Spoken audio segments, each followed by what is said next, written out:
Venom, Venom. Well, I'm a little far over here, so I can't really reach anyway. Bro, can you please not do that to the throne? They're called thrones for a reason, and drummers use them a lot. Broke it. Well, yeah. Well, that one looks like a nicer throne because it has a back. I know. I mean, can I steal that, or is that like no? Trust me. I sat on that. Like that gave me especially bad ass pains. Like, I'm talking about back pain. 1, 2, 3. So are we starting? I mean, yeah, I imagine we are. Venom, Venom, venom, venom, venom, venom. Venom, venom, venom, venom, venom. I don't remember any of the lyrics. Venom, venom. I don't think Eminem does got that either. adrenaline momentum, venom. Is that actually the lyric? Hold on, Yeah, hold on. adrenaline Let me look at the momentum. lyrics. Adrenaline Venom, momentum, venom, venom. venom. Because remember, me and former host of Variety VSO on FM 89 WONC Naperville, Chicago, Shameless plug. Joe VSO, we did our... That's stuff, Matt. Come on, different host, different show entirely. We actually tried to do our own... We were going to do a fake music video of Venom, like our own version of it. But it was the winter vortex that year. It was cold out. Like, it was really hard to shoot anything outside. So then we just decided to change our project halfway through and decide to make a mockumentary about our failed attempt at making a Venom music video.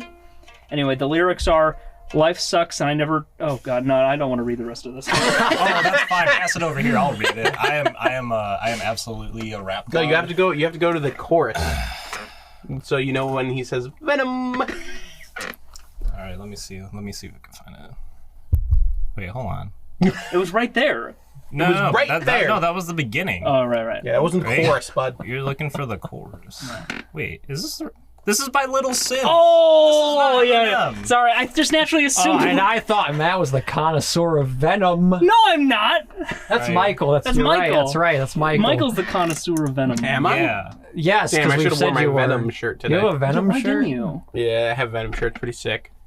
Venom. I'm wearing I a got that Nintendo shirt adrenaline now. momentum, and I'm not knowing I'm ever gonna slow up, and I'm ready to snap any moment. I'm thinking it's time to go get This is so bad. Jesus I ain't gonna Christ. know what hit 'em when they get bit with the Venom. I got that adrenaline momentum. All right, that's enough. Put that shit down. I said knock knock, let the devil in. Well, if you can't tell, we're talking about the new Venom trailer today. Oh, it's Venom 2. Venom Carnage, featuring Let there be carnage. featuring Carrot Top. Chaos. Hey, he looks better at least. Yeah, he looks better. He cut his hair. That's true. Yes, he does. My man Woody Harrelson. Yeah. Woody Harrell, the dog. What's everyone's thoughts on the trailer here? My man Harry Wood. Also, special guest, Alex. Oh, do you yeah, have I was gonna a- say, do you have a you DJ didn't even say name, that we or were you like- just want My name's Alex. to? All right, And I DJ. live right down the block, and they picked Alex me up. on the block. Alex on the block. There you go. Little dude from across the street. All right, so yeah. This is the Critical Spectrum, episode 18. My name is Matthew Lundeen. I'm joined here by... Oh, He Colin wasn't Steele, looking. a.k.a. Frank Pontrelli sometimes. Michael Marquia. And Alex on the street. Alex down the street. Alex on the street. I like that. Not that he lives like 20, 30 minutes away. No. Well, hey, there's still a street there. My And it's mixtape, still down it. my mixtape is coming out soon, guys. Just so you know. Oh shit. Is it as good or worse than the one you and Josh got when we were in New York? Comparatively, the same. Okay. He is the number one track, just like your version of Venom by Eminem. Yeah. Okay, that's the Sneak single. peek. You guys are lucky. You got a little sneak You peek got to that sneak peek album. of his Oh yeah. mixtape. Oh yeah.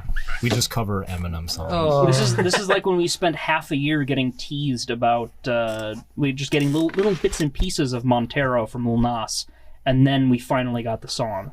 That what you just saw there. Everybody on YouTube is gonna be clipping the beginning of this podcast and being like, "Oh man, when is the full version gonna drop?" It's not like we have another full song of the same song that we could listen to. Yeah. I'll be covering Lil Nas next. I got the horses in the back. I got the horses in the back. It's alright, I'll be like your background singer or something on there. Should we do an acapella version of that? Yeah, Well, in that case, you we'll gotta get harmonize. Cameron in on it because he's the acapella guy apparently. Is he the acapella guy? Yeah, he used to be an acapella for a while. Hey, I was an acapella. But you weren't. I was, yeah, with Colin. Or not with Colin. Excuse me, I don't remember that. I was with Cameron. Wow. Yeah, I was a tenor. Yeah. I don't even know what that means. But I was one of them. Wow. Wow, I never knew that about you. Yeah. Holy crap. We were in the all-school assembly, and our microphones didn't work.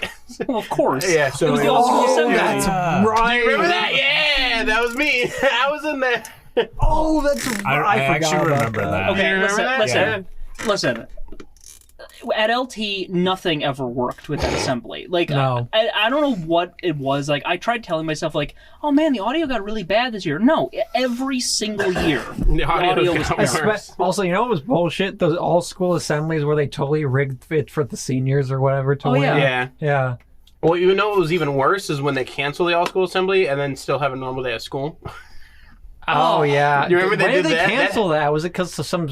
I don't remember. They canceled it, and I was like, I'm not coming to school that day. Fuck this. I remember my boyfriend just like ditched school that day, and then I remember thinking, I should have done that too. Yeah, I think Bella and I skipped school, actually, now I think about it. I sat next to Phil.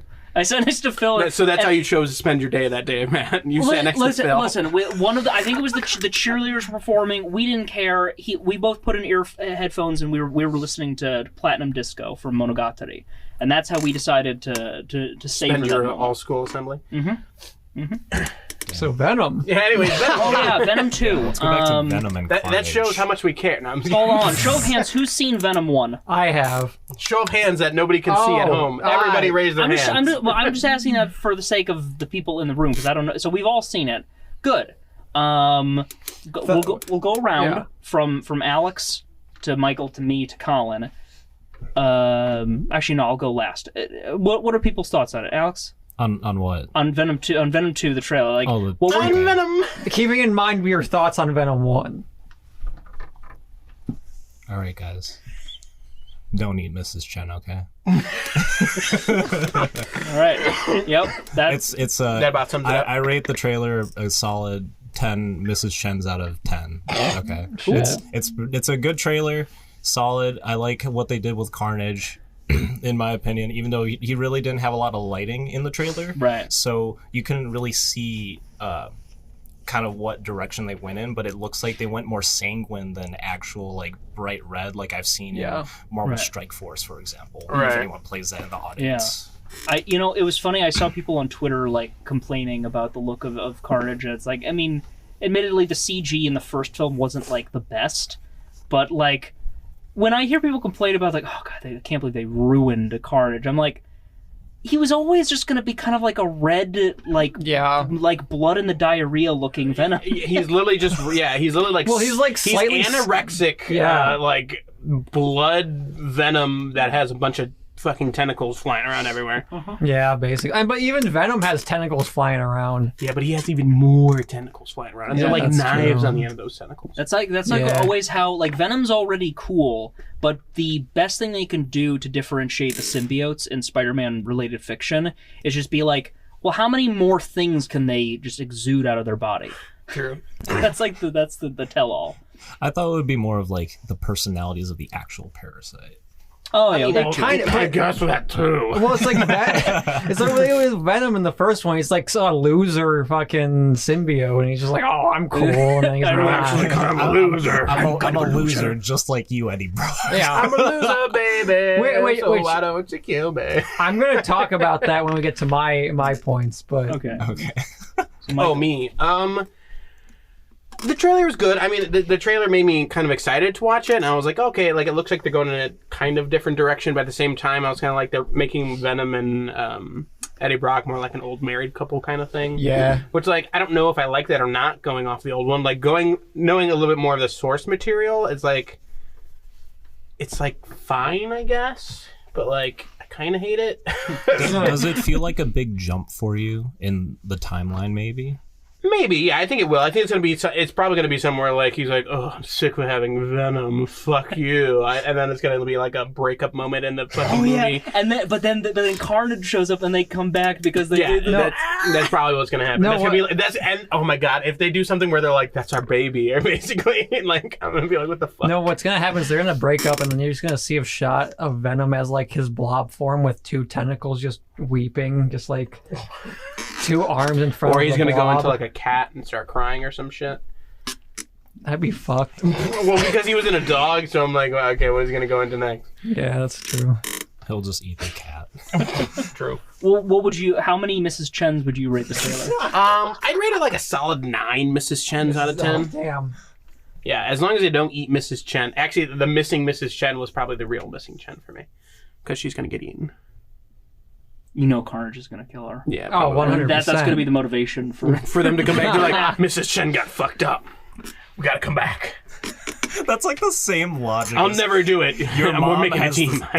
your mom has the same name as my mom, like in Batman or something. you know what that reminds me of? It reminds me of that garbage film, The Spirit, where like Samuel L. Jackson, like Is that where Beware the Spirit comes from? kinda. No, Yeah. maybe. Probably not. I don't know what I'm thinking of. I'll be honest. It's like the kind of black and white, like who's the guy who did the Dark Knight Returns? That comic writer, Frank Miller, I think. Oh, Frank yeah, Miller. he did a lot of stuff. He's kind of crazy though. Like Oh no, he's absolutely batshit insane. Yeah, he's batshit insane. Well, he did The Spirit. Like he was involved in the movie adaptation of the comic of the same name. And Sam Jackson like kills a ton of people in that movie, but it's only after he kills like a cat that the main character suddenly gets really serious about like, I'm gonna fuck you up. It's like I'm gonna get vengeance. Because cats are innocent beings. And he even gives him like a look at, like right after he says it, like, really? That's what did it for you? All of the other people didn't matter. It's this cat. Colin, what are your thoughts? Oh God. You know, spring brings me to the point of I went into the original movie and I was like, oh, I'm not expecting much. I watched it. I was entertained. I liked it, even though it was very different from the classic Venom canon that Marvel has. Which brings me to the point of the trailer is that, in a weird way, I liked how Venom was like a weird like buddy / like Michael said, an old married couple to Eddie Brock when he was like, hi, Mrs. Chen out of his back, essentially. And brings me to the point that, is it important that it has a good story when it has cool action? Because you go back to movies in the 90s and 80s like Terminator and Die Hard, you don't go to those movies to see good storylines. You see those for explosions and gunfights, you know? Right. Yeah, true that. And I feel like Venom kind of brings that joy out for me that I don't usually get from stupid action movies like that. Yeah, no, I can understand that. No, that's kind of like what my enjoyment came from too. I will say it's just like, it was a movie that definitely didn't take itself too seriously. Right. But like, it took it seriously enough where I was kind of like, okay, I kind of care about the story, I guess. But like, also I kind of don't. Right. Well, like a 50-50 kind of thing. Well, it's like, I'm the kind of person that's like, I'm okay with you reinterpreting a character as long as it's entertaining and it's done well. Although, if some... He's about to take that back. I don't know, because I say that a lot about franchises I don't have a huge investment in, but if you fucking reimagined like Ahsoka or Darth Maul, I would be fucking up in arms about that shit. So realistically, you don't care if they reinvent a character you know nothing about, Exactly. which means you don't even know that they're reinventing them. But okay, I'd be open to it, but I'd be very skeptical in the beginning is all I'm saying. Right, but you wouldn't be skeptical unless you heard somebody say, this isn't how the character is. Right, yeah, exactly. Well, I knew Venom wasn't like a loser or anything like that in the comics. So, I mean... Yeah, no, yeah, that's true. It makes sense. Carnage is cool and all, but again, as we've said, he's kind of just a red, more stabby Venom in the end. Well, he's basically just... I mean, the reason he's cool is just because he's, like, completely unhinged Venom, which I think is really cool. And he's also attached to like a serial killer. Well, that's the thing. It's like, it's basically, like, just serial killer Venom. Yeah, that's what I was saying earlier, is that the personalities of the actual parasite is what makes the character for them. So if they... that's why Carnage is, like we're saying... very interesting just because of how unhinged they are, while Venom is just like, well, an old grandma right now. Yeah, right. Well, that's what I'm saying. Like right now, he's kind of like, I want to make food for you. Here's some waffles. You know what that scene Waffle. reminded me of? Ketchup? You know what that scene reminded me of? Any of you guys see Elf with Will Ferrell? Yeah. Yes. Yeah, it's like that, but when he was making food for himself, remember he was just Right. like spaghetti with chocolate. And just Yeah, And mashing put like it up. M&Ms and like M&Ms, syrup in it. Yeah. Has Yeah, anyone yeah. actually tried that? No, and You I probably know- never will. You know, We should try it sometime. segment on the Critical Spectrum. We're doing a food review now from movies. movies? From movies. Okay, so now we have to make whatever they make in Venom, and then we Yeah. have to eat it. That's gonna be the first one. You know, that's not a bad idea for a series and all. Yeah. Yeah, all in food all. from the movies. You also Food got to for get thought. ketchup on you. Oh shit! Oh, you just heard it first here, folks. I'm gonna bleep that out so they don't take it from us. So they don't take the idea. Yeah, just leaving the part. I'm going to Trademark bleep that 2021. out so they don't take it from us. That way it's no context Yeah. at all. Yeah, they're just gonna hear silence for a second, and then I'm gonna make the loudest like censor noise possible for that part, and then it'll be great. So, how many Mrs. Chens would you rate this? Oh, to? that's a lot. Mm-hmm. it's a lot of Miss Chens. Oh, like a solid 8 Carnages out of a dead Mrs. Chen. Jesus Christ, how is that man. good or bad? It's up for you to decide. I mean, I imagine it goes like like any all of scale. my Higher, the ratings, better. Well, like all, 8 out of 1, it means that you're like 800% you love it. like with all of my ratings on the show, it's up to interpretation. I guess so. I guess in that case, it's greater than one, greater than a whole. So it's 8 times what a normal thing would be. Yeah, I took that as 800% great. You guys Yeah. saw my rating of last week's Yasuke episode where you had to think about it where I had to think about it for a second. I still don't remember. I don't even Neither do remember what it I have was. no idea. I didn't listen to it, so I don't know. So I just want to go know, back at and least, watch it, is a viewers. dead Miss Chen worth more than Carnage or less than a Carnage? Depends if you like Mrs. Chen or not. What? Okay, let's be honest here, guys. Mrs. Chen is pretty hot, okay? Yeah, you right.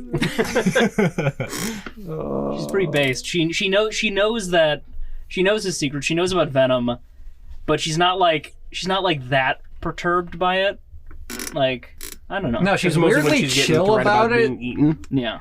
Like the scene in the first one where Venom eats all those like robbers and shit in just her one. store. Yeah, oh, okay, just it's one? just one. but, Oh, well, yeah, that continue. shows how much I remember about that. Turd in the wind. I would be freaked the fuck out personally, but I mean, maybe she's seen some shit. Well, considering she like lives her life at gunpoint, from what I can tell, yeah, Yeah. she's probably seen some shit. Yeah. Maybe. What if Venom goes into Mrs. Chen at some point in the second one? And then she becomes like a badass. Yeah, well, because who was it Eddie's girlfriend in the first one? Mm-hmm. Yeah, Femme. She was fucking cool. I love the way she You looked liked in her that. because she was thick. What? And you like aliens. You got I a mean, thing for yes, aliens. that's all I've been talking about the last few weeks since Mass Effect came out, so you're right. But The more foreign, the better for you. So if it's an alien from another world, you're like, oh shit, it's my Ooh, perfect yeah. waifu. well, no, as our friend Bobby said, Rex is the only one for me. Who? You could see Alex got it. Rex? It was for anyone who's played Mass Effect. The big turtle guy. Big frogman. Oh, yeah. Well, he's He's like a turtle frogman. yeah. An armored fish. He's the big like He's orange. he's the big guy. Garrus? No. No. He's Insect Man. Yeah, Garrus is a hot insect man. We're talking about Rex. Big, like, You guys have to remember the only thing I've played of Mass Effect is the demo of Mass Effect 2. I know, but, like, I haven't played any of them, and even I know who Rex is. I don't know anything about Mass Effect besides the demo of the second one. That one. I bet you don't even know how the Mass Effect relates. Yeah, that I guy. still don't know who he is. Oh, okay. Well, point is, Rex low-key thick. All right, well, Rex and I've been Garrus. more interested. You don't romance Rex. Rex romances you. Right, yeah. Oh my God. Matt. Yeah, Matt. Random thoughts. Sorry, he has to take a sip of the juice. I'd let Rex fuck me. So Venom 2, so it's directed by Andy Serkis. Did you know that? I had not. Yeah, the first one was Wow. directed by him too. Oh, was it? No, it wasn't. He knows. I thought it was, wasn't it? No. Who was the first one then? Let me check. Wait, is I Andy swear it Serkis was Andy in the Serkis. movie? Is he one of those directors? I don't think he's in the movie. No. Ruben Fleischer. Oh, I totally thought it was Andy Serkis. I swear he's like, oh, we did the first one, now we're doing the second one. Speaking of Andy Serkis, is there anything he's been in like live action wise besides Black Panther? As his actual self? Technically he was in Age of Ultron. No, I mean without the CGI. No, he was in Age of Ultron. Oh, was he? I know, but but without the CGI. Like what other things besides the MCU? He was in Age of Ultron. That's Claw. MCU. Oh, besides the MCU. Besides the MCU, what other things? I literally just said that. What other things? I don't think he's ever been in anything else besides that. Yeah, that where he. Technically, Lord of the Rings. No, I mean without the CGI. Technically, Lord of the Rings, if you remember properly. Oh yeah, they do a flashback, and they show him as that him? Yeah, from the director's cut before when he picked up the ring. Mm-hmm. Yeah, that's right. Director's cut, though. It's been so long since I've seen those movies. Anyway, he's directing. The production side of this film is actually what I'm really interested in, and what I think will make this film at least a joy to watch in terms of how it's produced. The cinematography is being done by Robert Richardson, who you might not know the name, but you definitely know his work.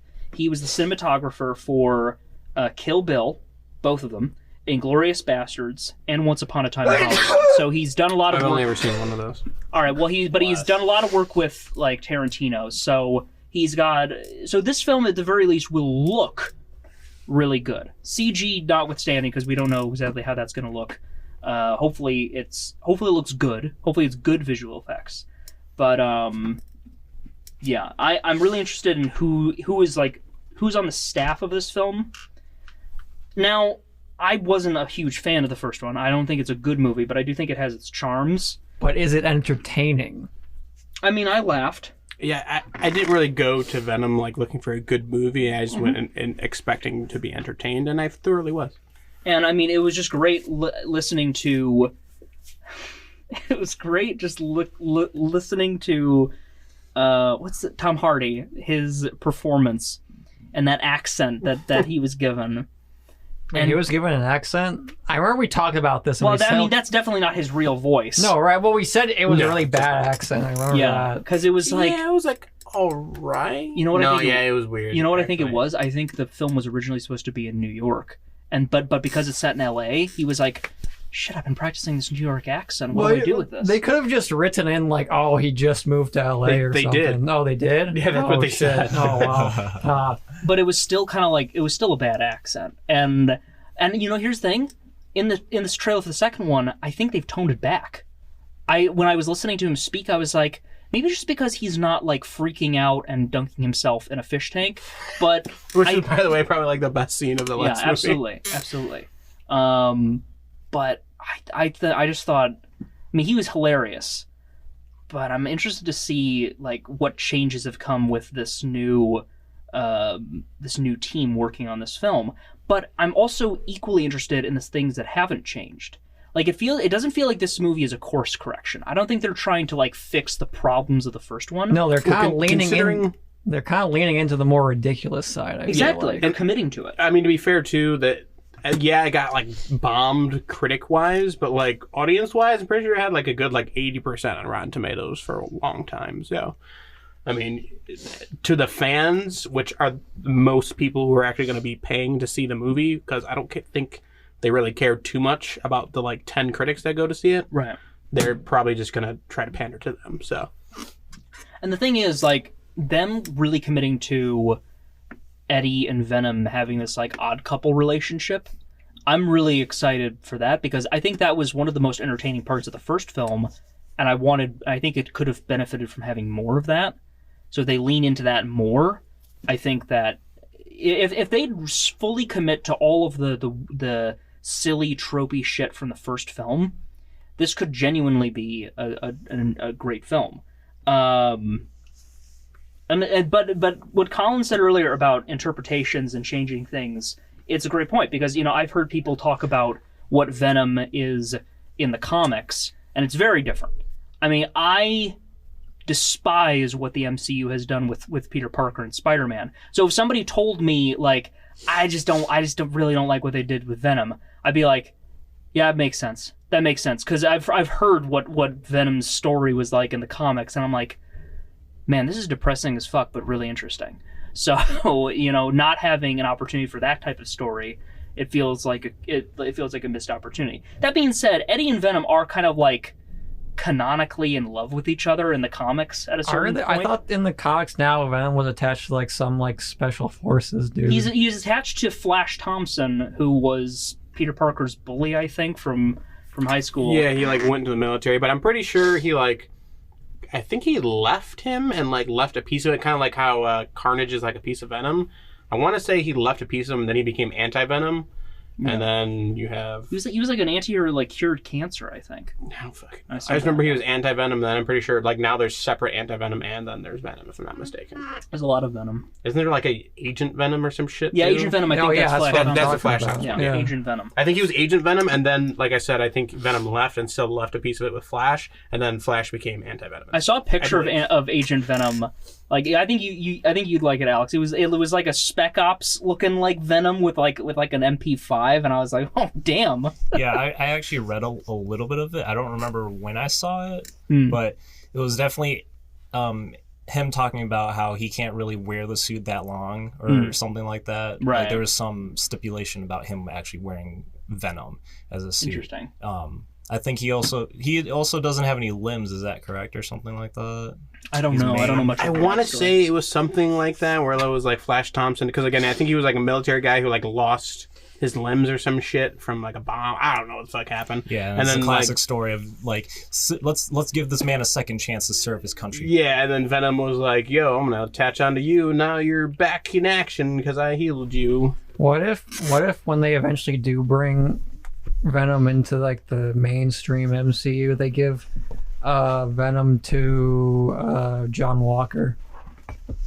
Oh. And then it'd be Captain Venom? That would be kind of cool, actually. That'd be kind of cool, honestly. I guess they'd have to give it to Falcon, actually, for Captain Venom. But he could be U.S. Agent Venom. Exactly. I don't know. He already has such an interesting trajectory following the U.S. Agent storyline that I don't know if I'd want to screw with that. But, I mean, here's the thing, though. It's either that, or they give it... It's either that, or they give it to the guy who plays Flash Thompson in the current Marvel Isn't films. that Joe Manganiello? No. Oh, sorry, that's from Tobey Maguire. Tobey Maguire Spider-Man. Man, he went way back. Yeah. No, I mean that actor would actually be pretty good for something like that, because I mean he's the guy who plays Deathstroke now in the or would have played Deathstroke in the DC. You think films. he got paid for that? Oh, he better have. I mean he was still in the Whedon cut that was in theaters. It's just that there was so much more that ended up getting cut. Who was Deathstroke in the CW? Oh, some Australian guy, I think. I don't watch the CW shows to know. No, that guy is like one of the best. He's like the best live action actor who's portrayed Deathstroke. That guy is amazing. But yeah, I don't know his name offhand. What were we talking about? Oh yeah, the guy. Here's the thing. I hate that guy. I hate that portrayal of Flash Thompson even more. So even more so than I have problems with like Tom Holland's like Spider-Man. I love Tom Holland's Spider-Man in comparison to that version of Flash Thompson. So but it would be so hilarious to me if they gave him Venom.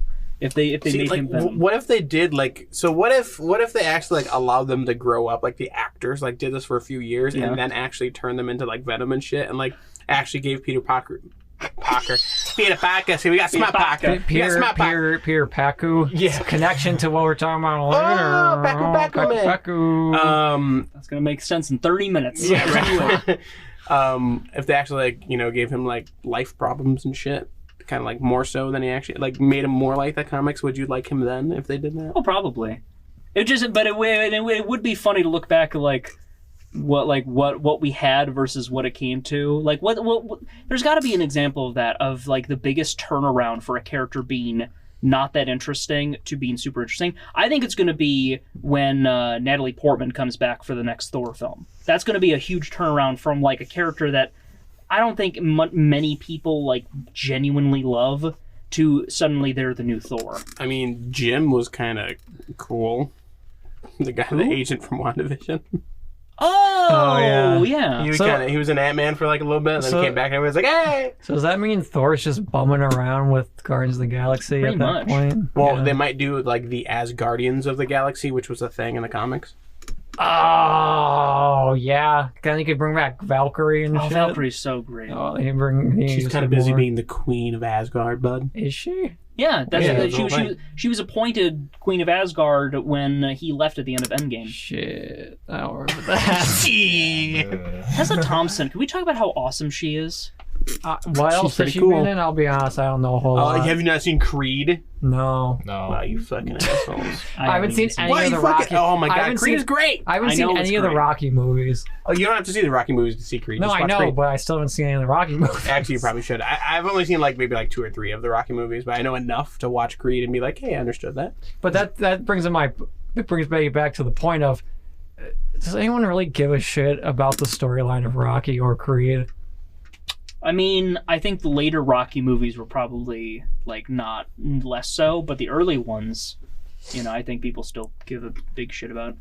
There's no way you get like fucking 9 movies or the fuck it is out of a franchise if nobody likes it. Oh, what's the storyline? Oh, big communist Russian guy versus that was Stallone. Rocky 4. That's Stallone, who can barely talk out of his own mouth and beating each other up. Jeez. He's King Shark, I'll have you know. Yeah, he's King Shark in the Suicide Squad. Oh, Yeah, King Han. that proves my point. That's true. Whenever I've done an impression of Sylvester Stallone, it's never been like, articulate. You can't hear the whole thing. No. You never understand what I'm saying. It mostly ends with Colin going, "What?" and then me just like not either. I elaborate or I just decide like, no, it's already failed. It's already passed. The moment's gone. The moment's passed.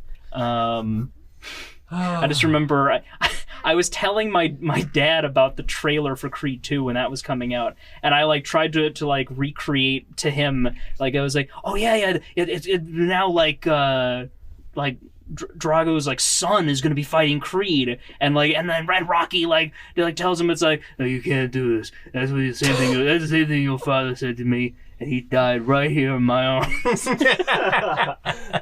It's probably a great movie. I'd love to see it. It is actually a pretty good movie. We should watch that together. Is there going to be a Creed 3? There is going to be a Creed 3, and Rocky's not in it. Right. That makes sense. It can move past him. Yeah. So I'd rate it 11 Mrs. Chens. I was going to say, but what's your What's the Chen rating? Put it on the Chen scale. What's your You said 11 out of 10? Yeah, 11 out of 10. I'm excited. Okay. I'm excited because I really don't have too much of an emotional attachment, so there's really no way it can disappoint me. There's nowhere to go but up. Exactly. As long as you fully commit to the ridiculousness, I don't really care. Yeah.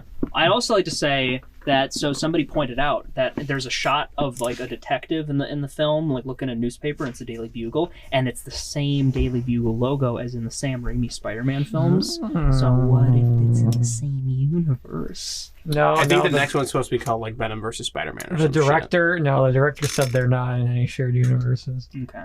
Well, because if they do, the director could be wrong. Here's the thing, because like it's at a point now where they could go the Morbius route, because at the end of the Morbius trailer from fucking ages ago, there was a Morbius trailer. Yeah, with Jared for a movie Leto. that was supposed to come out this year, but it didn't, and now it's coming out sometime in the future. But Eventually. But at the end of that trailer, you could see Michael Keaton, and he looked exactly like he looked in the at the end of Spider-Man: Far From Home. So people were like, "It's got to be connected to the MCU. It's got to be Vulture, right?" Because he looked exactly the same, and there was no purpose to him being in the trailer besides just like being there. Just like, hey, it's Michael Keaton. Okay, that's cool. I like him as an actor, but the only way it has any significance is if you're telling people, yeah, that's Vulture.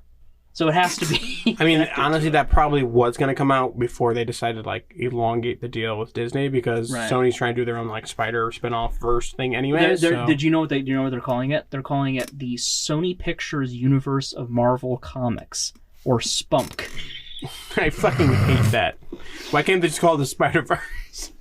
That's a good point, Sonyverse. actually. Yeah, Sony Sony Spider-Verse or some Speaking of shit. Spider-Verse, apparently Andrew Garfield is like the the rumors of me and Tobey Maguire being in her are not true. But then again, But then he also came out and he's like, but they might be. So that's the thing. It's like I don't know what to think about that next Spider-Man film because at every single turn, like we have literally no confirmation, nothing at all to tell us that it's going to have anything even related to a Spider-Verse or a multiverse or cameos from Tobey Maguire and everyone else. Like, there's nothing really to suggest that that's going to happen. I have a feeling it's going to be something like with WandaVision, and people are going to hate it because they're expecting some like overarching like connection to something crazy. Yeah. And that's basically the whole reason people hate WandaVision is because they're like, oh, Mephisto, maybe Ultron's coming back. Oh my God, who's this guy? What is this guy? That baby's Mephisto. Which in the end they did to themselves. I mean, not really. Did they? I mean, they kind of did. It was half that, right? Because like half of it is the stuff that they set up themselves, and then they failed to like. There's the stuff like the Quicksilver thing. Everybody is allowed to be angry at them for the Quicksilver thing. But the Mephisto thing, in retrospect, like, we didn't have anything. We had nothing. We had nothing. To go off of that. And so, like with the Spider-Man thing, it's like that's what worries me even more because, like, it'd be cool to see Matt Murdock Daredevil, but I don't know. I think that actually might be true because they confirmed. I'm pretty sure they confirmed that he's coming back as Daredevil and John Bernthal is coming back as Punisher, and then I want to say that I've heard that like he was casted for the movie. I have to look into that. But I don't want to make myself too excited because then Don't get too excited, but I mean, that's what I've heard and what I was reading about like a while ago. I mean, I don't know if it's true, but I'm 90% sure they're keeping John Bernthal and Matt Murdock. Like Charlie Cox. Long-time listeners will know that like I've said in the past, I think Daredevil is like the best thing that Marvel has done in live action since the very beginning of the MCU. So like I'm stop fucking with that boo. I would love that. It'd be great, but I have to temper every expectation because we really have nothing. We don't even have a trailer. The movie's coming out in fall. It's presumably either still shooting or it's about to be done shooting, and we got nothing. It's like we're more in the dark about Spider-Man. It feels a bit more dangerous than even like the whole thing with the Eternals and not having a trailer for that yet. More like Dark from Home. Gotta laugh on Alex, that. what do you think about the next? Alex, what's your hype level for the next Spider-Man? Oh gosh. I don't know anything about it, so 0. Okay. How many Mrs. Chens though out of Yo, Mrs. Well, Chen? if it's 0, I'm assuming it's 0 Mrs. Chen's. But Mrs. Chen, though, you mentioned her, so shoot me up to a 10. If Mrs. Chen is in the next Spider-Man, Alex is rating it 10 out of 10. Yeah. It's Chen time. The Chenverse. 10 out of Chen. So I just rewatched Iron Man 2 today, and I was like, my God, all the 10 rings and shit, because they're talking about the Mandarin. And now I'm like, Shang-Chi! And even in Iron Man 1, the guy who had him in the cave had like tattoos around his fingers of the 10 rings. The 10 rings, yeah. I'm pretty sure their like sect was supposed to be like an offshoot of that too. You know, do you guys remember when they used to do little like shorts that they would put in the Blu-ray releases of Marvel films? No. Well, I never bought a Blu-ray release. Yeah, I don't think I've ever bought a Blu-ray Well, they release. used to do that, and they did one that was where the guy, Ben Kingsley's character from Iron Man 3, he was like in prison getting interviewed. Who's Ben Kingsley? Oh, I know He's what the you're fake talking about. Mandarin. Yeah, He's you're the talking fake about Mandarin. Yeah, fake Durin. And then fake Durin. Yeah. And then he was getting interviewed by some guy, and then at the end, the twist was like the guy interviewing him was like an agent of the Mandarin, and because he like held a gun to his head, and then you saw like a tattoo on his wrist of the 10 rings, that same logo that you see in Shang-Chi. So they set it up a long enough time ago that then they just didn't have to touch it at all. And now we're getting a Shang-Chi movie. And I am the Mandarin, according to Aldrich Killian. Oh yeah, and then he died. Yeah, I need to watch that movie again because one, I love the idea of an Iron Man film or just any Marvel film that's technically a Christmas movie, and also, Shane Black is a great director, and I love his work. Yeah, honestly, I remember people saying like Iron Man 3 was terrible. Iron Man 3 was actually, I think it was better than 2. In all fairness, it's the one I remember the least. I feel like it's probably the one you've probably seen the least too. I mean, I've only seen all of them maybe 1 or 2 times. So. Well, I've seen the first 2 like 5 billion times, and the third one I think I've seen like maybe twice. So watching it again, I was like, wow, this actually is like not bad at all. I think like, I've I only really seen enjoyed it it. once. I really liked it only because it's like it was like the movie where you see Tony Stark out of the Iron Man suit. Yeah. Like the most. Like really he's not an Iron Man suit like that much in the I entire remember movie. when there was the best marketing ever. I think it was Spike TV that did it, where they basically had a marketing thing where they were hyping up airing Iron Man 3 on their network, and they had an ad campaign which was just showing clips of him like kicking ass like without the suit on, and then it was intermixed with the quote from Spider-Man Homecoming where he tells him, if you're nothing without the suit, you shouldn't have it. And it was him just kicking ass, and I was like, that's genius. Holy shit. True that, honestly. I mean, that's like the whole movie. It was like mostly just about him being like, I am Iron Man in the suit or not in the suit. And that's how I was like, great movie. Yeah. And you guys should all rewatch Iron Man 3 if you don't. And it deals with his trauma. It deals with his like PTSD. Yeah, and he's like, you had a severe anxiety attack. You're like, oh shit, Iron Man's got anxiety. Me too. Same. Relatable character. Should we go to ad break? I think we Please, should. my legs hurt so bad. Matt, we're switching chairs for this. I know. Next one. You're also squeaking pretty bad over there. Not that bad. No, it gets pretty bad. I can hear it. I mean, but compared to the other times he's been squeaking. It's because I have to lean in. So like when I lean out, Yeah. I lean exactly in, what and lean happens. out. Ad break.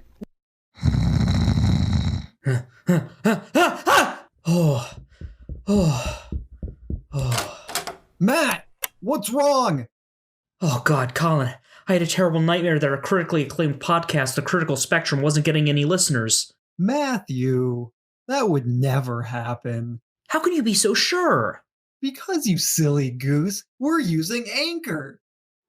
Anchor is a free podcast publishing service with tools to create, upload, and edit your own podcast from your computer, phone, or tablet. You want to know the best part? It will publish your episodes on all major podcast sites, such as Spotify, Apple Podcasts, and many more. Yeah, I know that. We host a show together, dude. And that's not all, my dear Matthew. You can make money using Anchor with no minimum listenership required. Hey, come to think of it, what are you doing in my house? Oh, I'm robbing you. What? Hey, get back here! Oh, shit! Download the free Anchor app or go to anchor.fm to get started.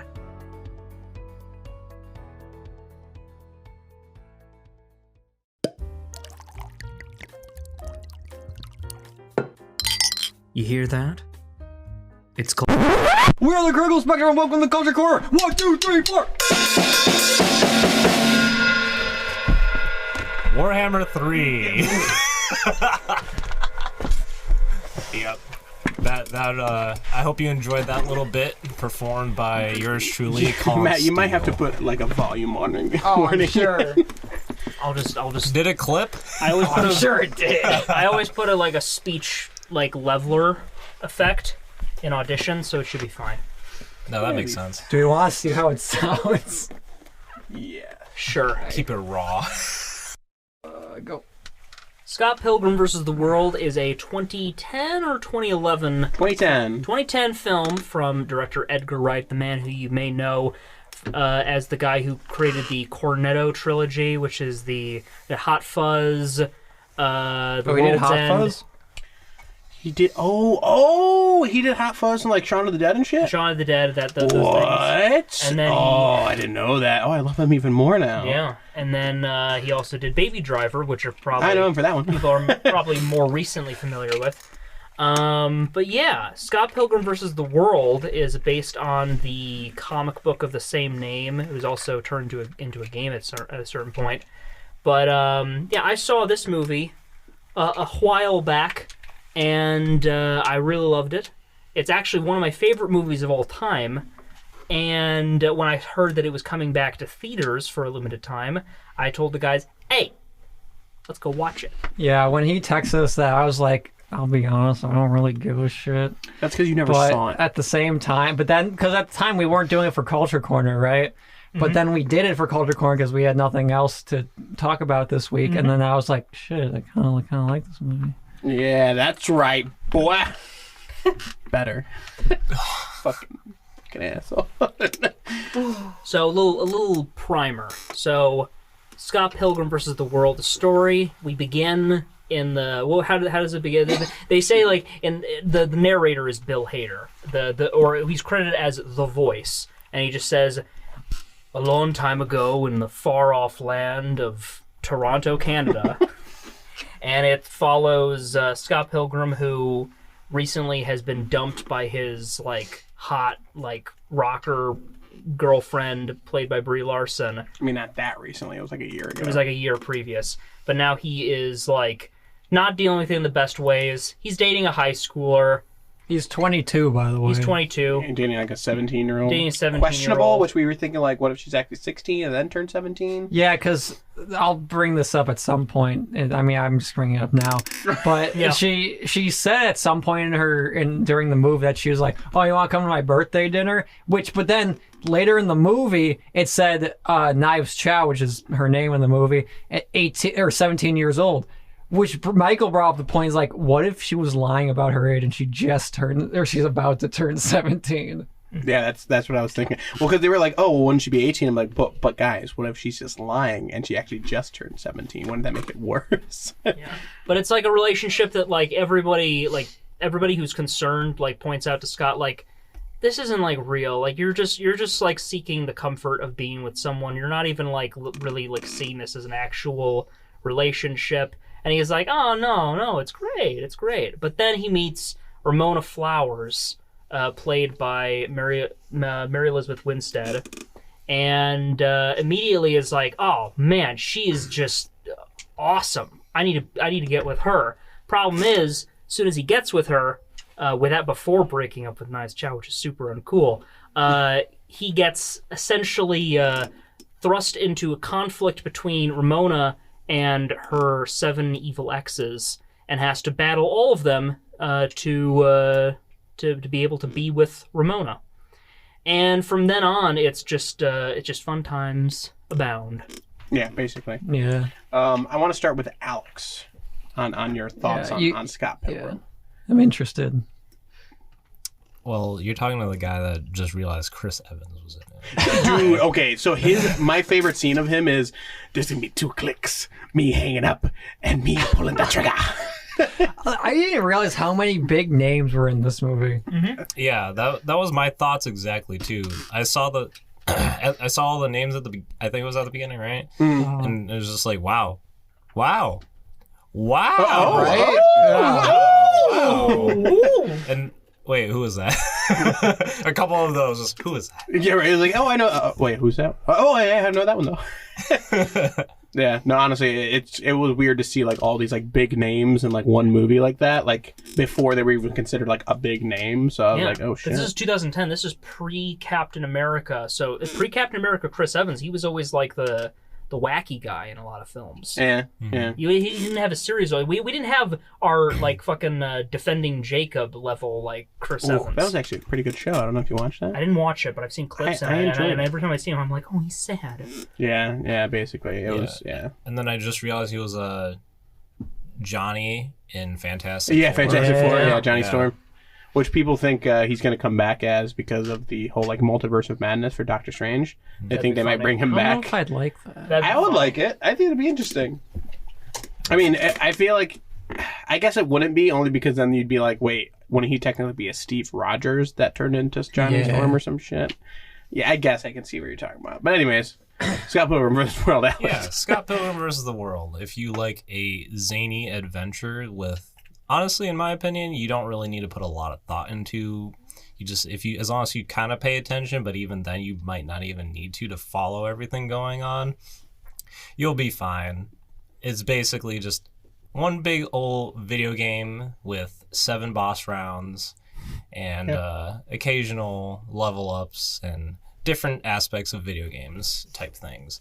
I personally, I enjoyed some parts of the comedic value that it had and being very cringy, but a lot of it was more cringe in my opinion, which made me like it a little bit less. I feel like I kind of enjoyed the cringe because it was more like a nostalgic cringe where I was like, yeah, like this is kind of like cringe, but like it's like early 2000 or like I guess 2010. Give me an example of cringe you're talking about.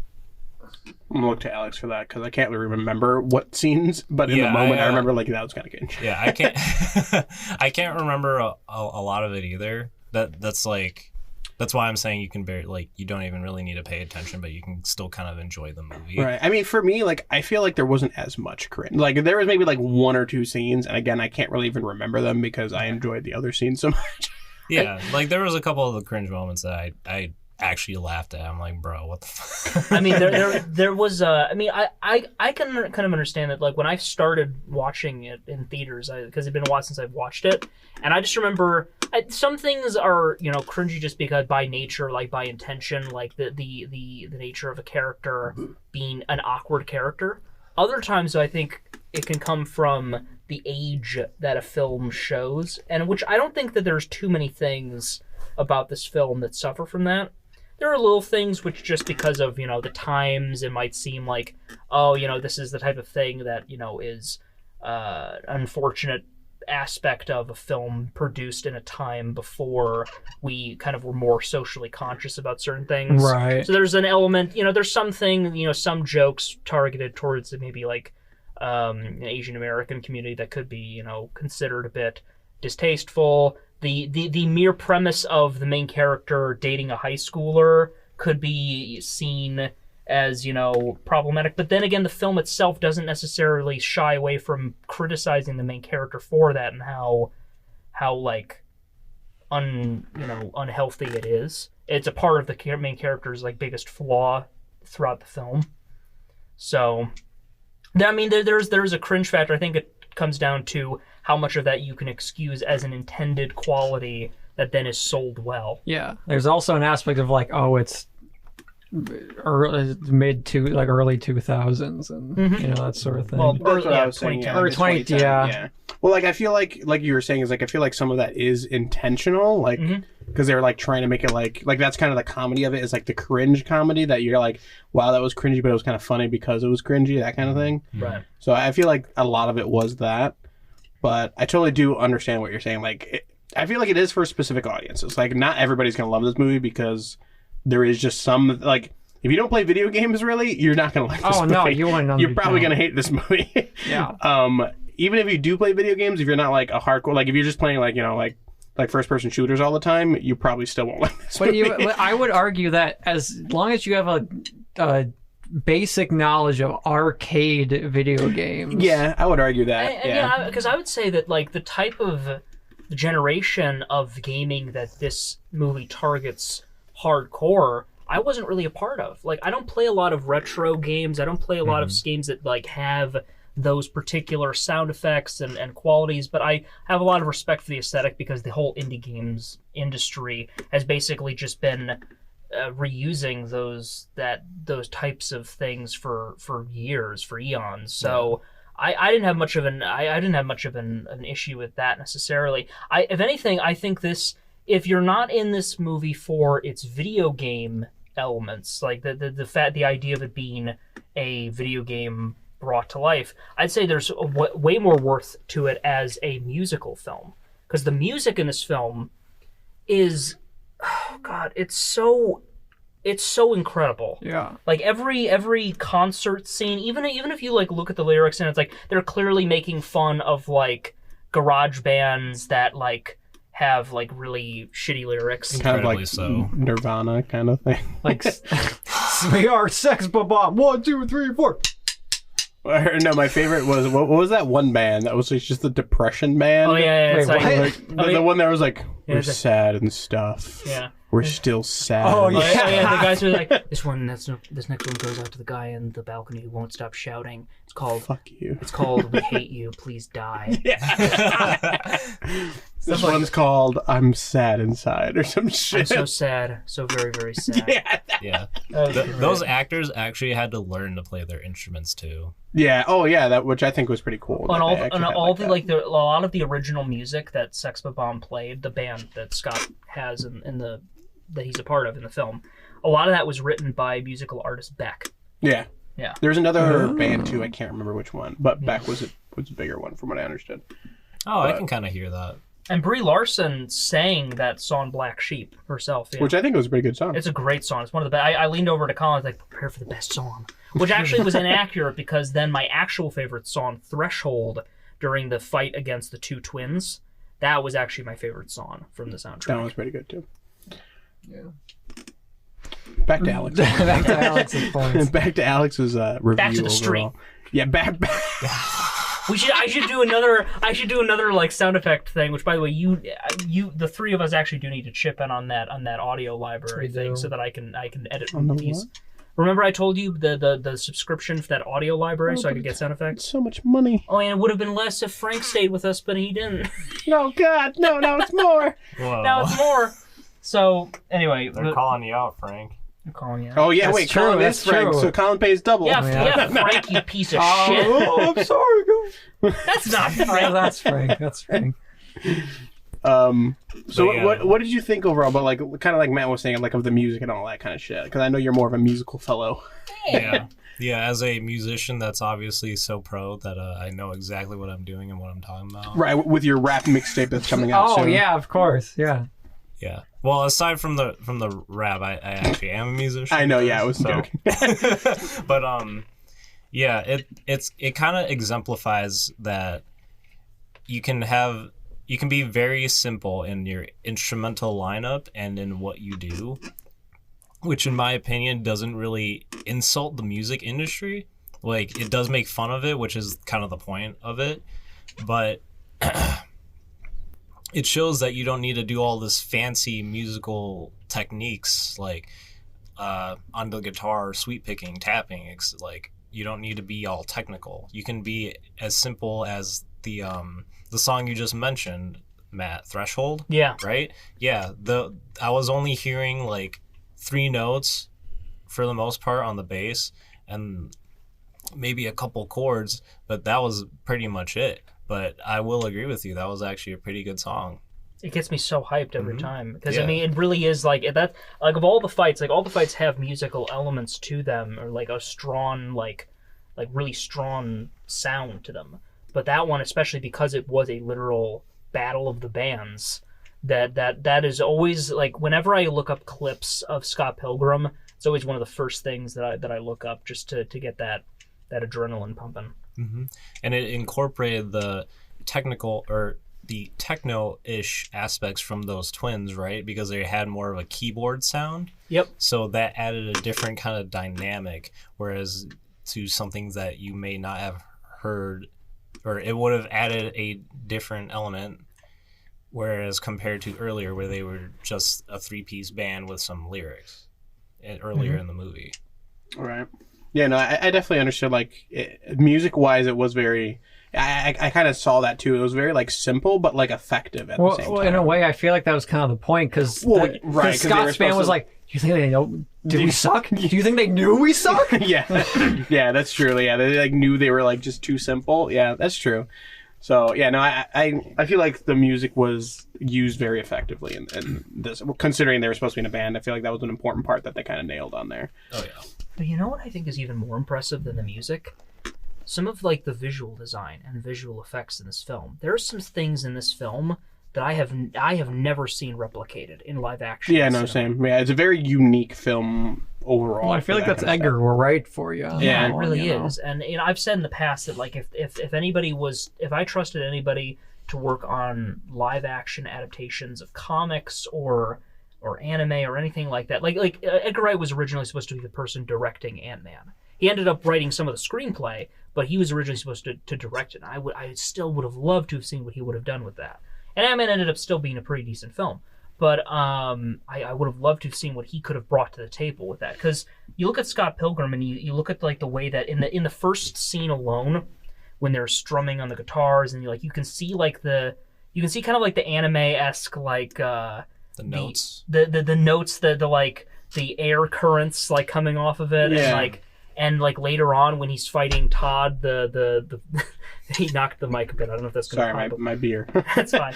When he's fighting Todd the vegan, the psychic vegan. Okay, that might have been like my favorite fight of the Yeah, whole that's thing. great. And you know what? You know why it leaves me breathless every time when he tries to punch him, and then it goes into that like like he's levitating him, and it's the circles, almost like a radio tower, like, emanating like a signal, and it goes darker and darker. It looks like something out of the Twilight Zone. It's just like him floating in the air with him like. It looks gorgeous. It's beautiful. It's more beautiful than any movie with a premise like this has any right to be. And it's amazing. And it makes me just like I'm getting chills just thinking about it. It honestly is pretty great for that. And I'm wondering like why there haven't been more movies that have tried to have visual effects and like a suspension of reality kind of like that. Most likely because this movie bombed in the box office. Probably. Did it? It was. It was saved by like Blu-ray sales and stuff like that. It had an $85 million budget, and I'm pretty sure it made like $63 million. Oh, so it's a great movie. I don't know off. It's a great movie, but you know, and you know what the thing is, if this movie was made. I'm curious how the re-release is going to do in terms of box office because, you know, a lot of these actors are way bigger now. You know, I think a lot of this has been a lot of these actors, like that name recognition really would have do something for this. Yeah. What's Michael Cera up to nowadays then? You know, I have no idea. My friend has been showing me a lot of like short films that he's been in. There was like one short film where it was like all black and white. He was like this knife salesman in this like it was like the 1920s like. Welcome to my booth. He was like he was going around this apartment complex like at like this like fast talking like he marks himself as a knife salesman, but then like when he's alone he's quoting like Bible verses, and there's this whole subplot about him and this child and this guy who's like, "Are you here to kill me?" And it's like I have to send it to you later. It's super. He's done a lot of like short films that are like low key, like brilliant, and it's just so strange because Michael Cera, you look at him and the first thing you think is like, oh, look at this kind of weird guy that's in comedy What a fucking movies. geek! What a fucking nerd! But I do think that he has like an eye for like creative projects, and I don't know. He's a great actor. I think him and Mary Elizabeth Winstead are perfect in this film because they both like. I mean, I love Mary Elizabeth Winstead already. Like I've you know, between this and like her playing like Huntress, like I fucking like love that bitch. And Michael Cera, you know, I haven't seen him in as many things, but you know, and between this and the short films I've seen him in, like he seems to just completely fully commit to whatever he's working on. Yeah. If anyone wants to see where Chris Evans comes from, he plays this super skater actor man. Yeah, very. and the animation of him just go like, what's the skater move? Grinding. Yeah. Do that one thingy, Bob. Whatever he said. Like, even in the movie, he goes like that thing. Yeah. You mean a grind? Can you do a thingy? Yeah. On that rail. Yeah. Yeah, and just as Matt said, the animation is on point.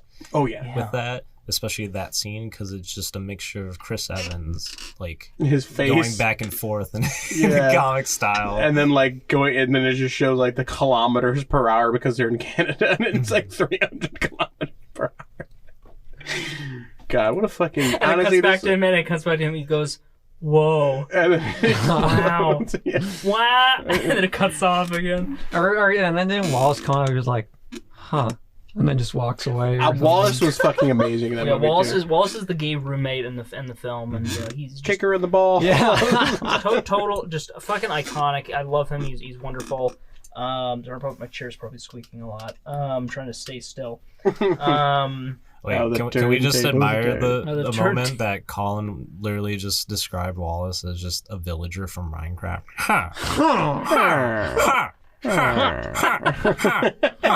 You know, Jeez. I could see it. Colin Wallace is just the voice actor for the villager. After we watched the film, Colin described himself as a mix of Scott and Wallace. Yeah. And I see it. Kick him in the balls. Yeah, I can kind of kick her in the balls. Kick her in the balls. Sorry. So, what is your rating overall, Alex? Take a breath here, guys. How many Mrs. Chens? Oh yeah, you got this. We're work on the Mrs. Chen scale today. Unfortunately, Mrs. Chen is not in the movie. 0 out of 10. 6 out of 10 Chens. 6 Chens out of 10. Yeah. Okay. It's respectable.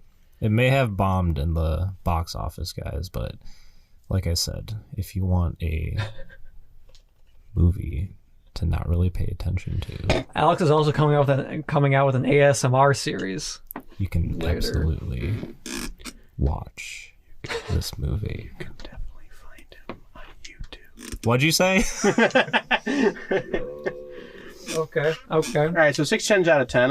That's respectable. Again, like I said, I feel like it's not a movie for everybody for sure. No. It is definitely more like a cult following movie, like 100%, which is why it probably bombed. Absolutely. It is absolutely 100%. A niche movie. Oh, for sure. It's like The Room. I don't know if you've ever seen The Room. That might have to be a culture corner. It's a terrible movie, but we need to watch it. It's the one where, oh, hi, Mark. I did not. No, nobody. Oh, you know. I'm looking at him. He doesn't look like he's responding at all. That's a hard pass, bro. You don't remember that at all? No, I don't. What? We watched it? No. I'm just talking about the memes. There was like a shit ton of memes for seen that. The movie where he's like, I did not hit her. I did not. It's bullshit. It's bullshit. I did not. I did not. Hi, Mark. Hi, Mark. To me, it just sounds like you guys are referencing the Bo Rat right now. The what? Oh, Borat? Yeah, Borat. Borat. You said Bo Rat. Hey, Bo Rat. You gotta talk about that Bo Rat.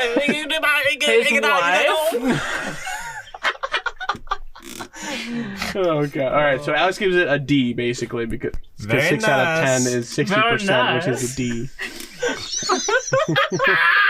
His wife, very nice. Jesus Christ. All right. I'm gonna kick over to Colin. Yeah, Michael's leading this. Matt? Yeah, I'm starting it. All right.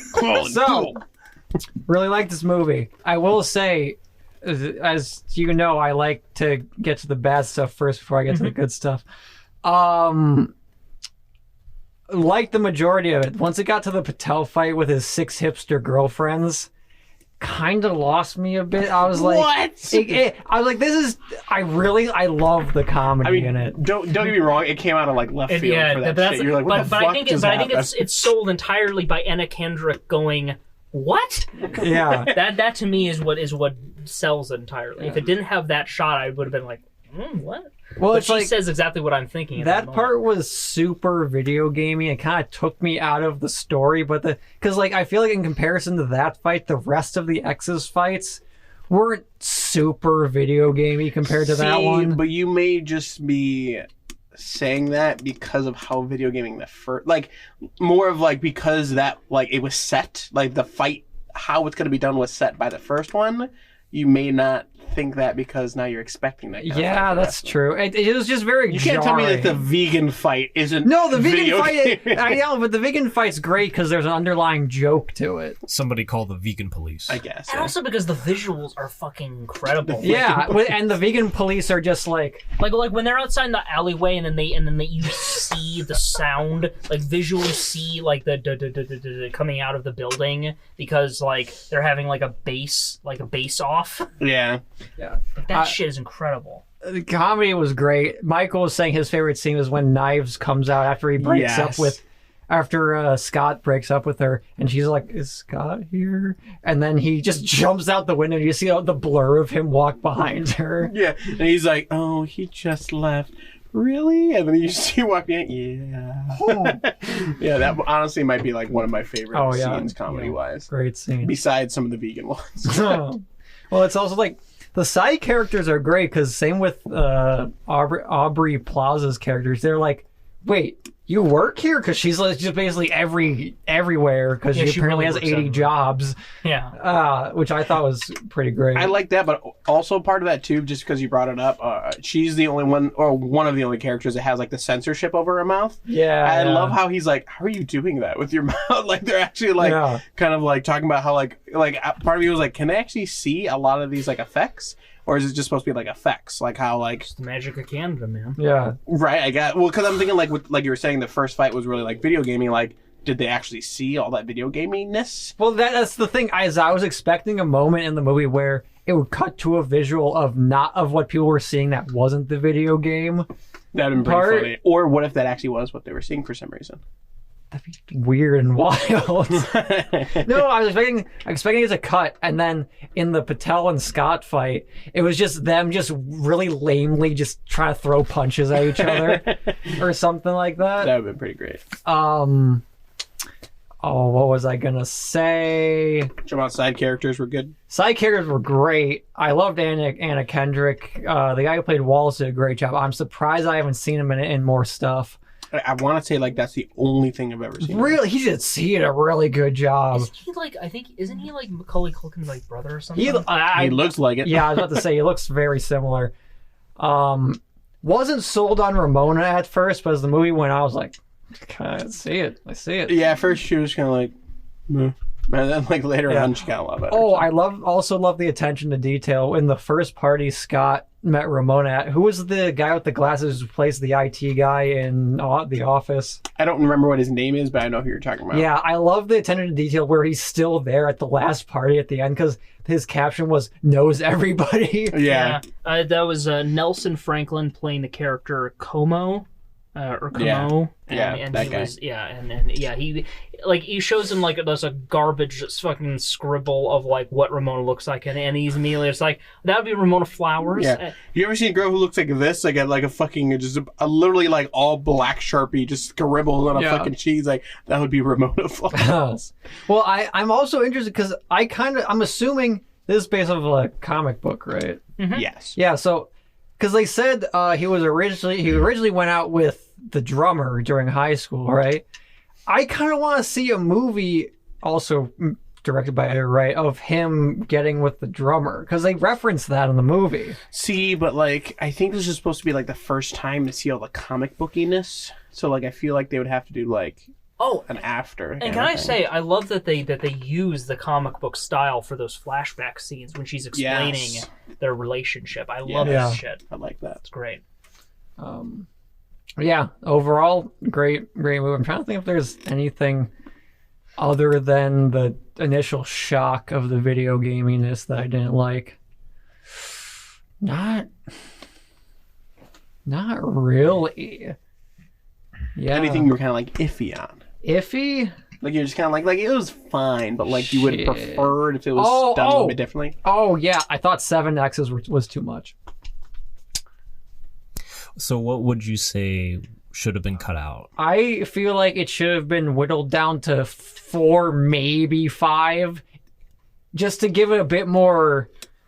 Well, so hold on. Like, what X's do you think were weaker? Were weaker? Oh, because I would say the duo. With the I was about to say the duo was because you didn't go into them. They didn't go into them at all. You're right. They didn't go into them. And they never explained that relationship. Oh, by the way, I should explain. So when they re-released in theaters, they re-released it in Dolby Cinema, and they marketed it as this film being a film with a version with extended footage and more things, and I don't remember anything that I hadn't seen in previous viewings, so I don't know if that was only for the Dolby viewings. So if you're listening to this and being like, oh, they're just forgetting so many things, it's like, listen, I don't know if we actually saw it. I wanted to see it in Dolby, but scheduling just didn't work out.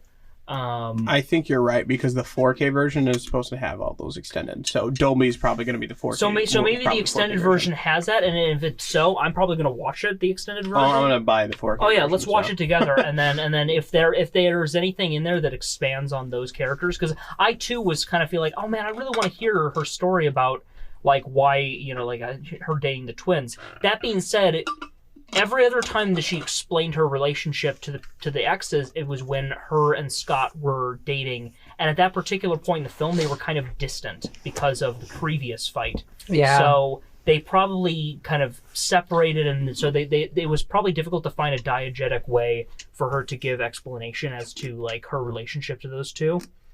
But you can also see it as they didn't have enough time to actually include them as a backstory. Well, see, that's why I was saying I feel like it was a bit too much. It was too many.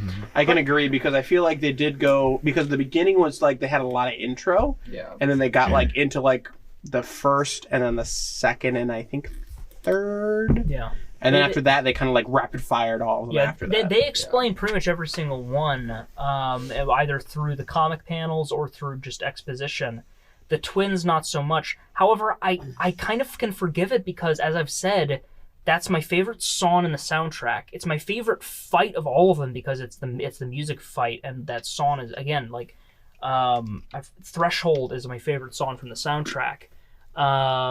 But yeah, I mean, I can understand it. If anything, for me, when it dawned on me that every time I watch it, I'm always like, oh yeah, we're already to number 7. Like there's 5 previous ones, and we got through those like at a really like, oh yeah, they got through the at a good pace. That's what I was like. It was a good pace, but at the same time, I feel like it was too quick. Like. Maybe. If it was up to me, I think I'd like more of a backstory. Even the ones that we got a backstory for, I think it'd be kind of interesting to get, because like they kind of brought it all around like, oh, Ramona's the one who always breaks up with somebody. Mm-hmm. Yeah. So it would kind of, I thought it would have been kind of more interesting if they kind of had more of the humanizing aspect of showing the other person's side of it too. Oh yeah. Like, yeah, they're the evil ex, but like nobody's just evil. Nobody's just an evil ex just because, especially if they got broken up with. Well, that's so yeah. That makes me think like, there's probably a story to that, and I feel like that would have been interesting to get more of a story. So, Colin, what was your what's like your score? Real quick before I get to that is also I really love Nega Scott or Shadow Scott. Yeah. He's like, yeah, he's a really cool guy. We're getting brunch next week. Yeah, I love that. Like, you had to first speech yourself, and then like it really quickly changes the scene. And they're like, oh yeah, okay, cool, yeah. It was like one. It's a perfect payoff to an established joke from the very beginning of the movie, and also it was great because it was so close to feeling like a finale that was overpacked, and then they immediately resolve it. And I was like, oh, it's beautiful. Yeah, that was pretty good.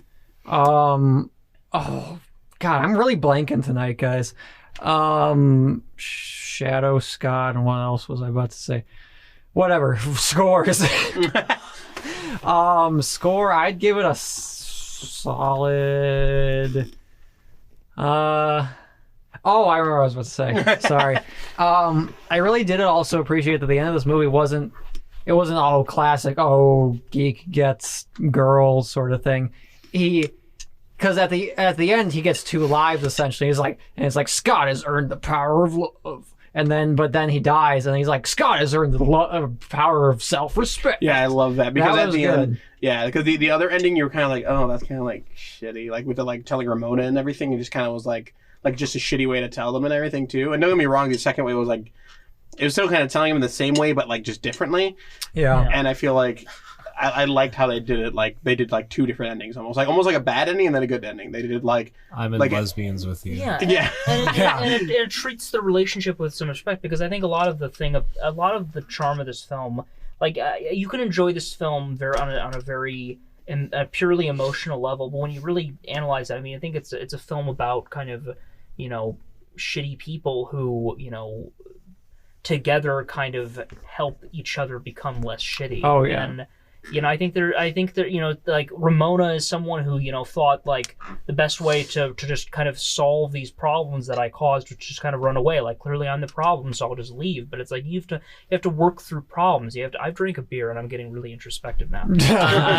You have to work through problems. You have to confront things head on. And it's like Scott has to end up like confronting these things, but in the process he realizes that, like, I was being a shitty person to a lot of people, specifically Knives. And, Knives is a great character because she's this, optimistic, just like, she's this girl who, like, hasn't quite grown up enough to realize that, like, she has so much more to offer the world than just being the boyfriend to some guy who is clearly not emotionally mature enough to really appreciate what he had before leaving her for a girl who is admittedly, Mary Elizabeth Winstead.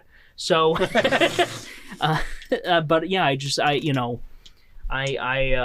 think there's a lot to look at in the film's, character-driven narrative to kind of look at and be like, this is really sweet and wholesome, and I'm glad that the ending took the direction it did, using the video game motifs that it did. So score, I'd give it sorry, man, I couldn't think of any natural way to transition to that. I'd give it a solid 25 dance games that Knives and Scott played out of 28 Chris Evans as Captain America. God, okay. So how many Mrs. Chens is that? Oh shit. Yeah, can you convert this to Chens? The scale just isn't convertible. It's impossible. Oh, okay. Wait, he's got a. Are we give talking an 85? You're giving me like an 86%. You give me like an 8.5. I'm rounding up. Yeah, that's pretty close to what I was going for. All right. Yeah. All right. So Colin give it an 8.5. Yeah, like an 8 to a 9 or something, like 8.5. Let's do it. Yeah. Oh, so me. Yeah. I'm looking at you, wide-eyed, bushy-tailed, waiting. Yeah. So yeah, I love the music in this film. Every time I watch it, there's a joke or something that I have forgotten from the last time I watched that I remember, or that I, I remember and I feel that joy again. I think this is the type of film that should be rewatched, but you should take your time between rewatches. Revisit it every couple of years and kind of just feel that joy and that happiness again. And there's something about a movie like this where, the more you research into, how it was made, like, those memes about like Lord of the Rings and how everybody always talks about, like, there's always the guy who you watch Lord of the Rings with who's like, did you know he actually broke his foot in that scene? Yeah. Hey, that was me. I was that guy. Yeah, exactly. So it's like, I know him. He's me. Yeah, I know him. He's me. so it's like there's always like there will always be with truly great cinema, there will always be this desire to kind of like look behind the scenes and look at how a film was made. And so there will always be these films like Scott Pilgrim where you look around and there's all these different types of quirky things that don't quite make sense, and you look at the behind the scenes and you just hear about how fun it was to make these films. And like you'll watch the scene between Ramona and Scott when they first meet at that awkward party against the wall, and you're thinking like, oh man, what an awkward like pickup line he's trying to give this girl, but also you're thinking, why is that light switch so high up on the wall? Paku man. Wait, so Matt, speaking of little things that you notice in movies, my new thing ever since I saw the blatantly obvious stunt double in Falcon and Winter Soldier, is looking at every action scene to look at which moment you can tell it's the stunt double. Yeah. And to the movie's credit, there was only like one I could tell during they cloak it pretty well. Scott Pilgrim? Yeah. I think I could only tell when they did an upshot of Scott during the end shot, I think. Or the end fight with him with the samurai sword, like fighting all those guys. Yeah. Only because the hair was off. That was really the only reason why. Yeah. But like, honestly, I think that's the only time I actually noticed it was a stunt double. Besides, obviously, Chris Evans's purposeful stunt doubles that he has. But to me, this is a film that's constantly rewarding. It's a film that you can watch, and each time you watch it, you can pick up something new.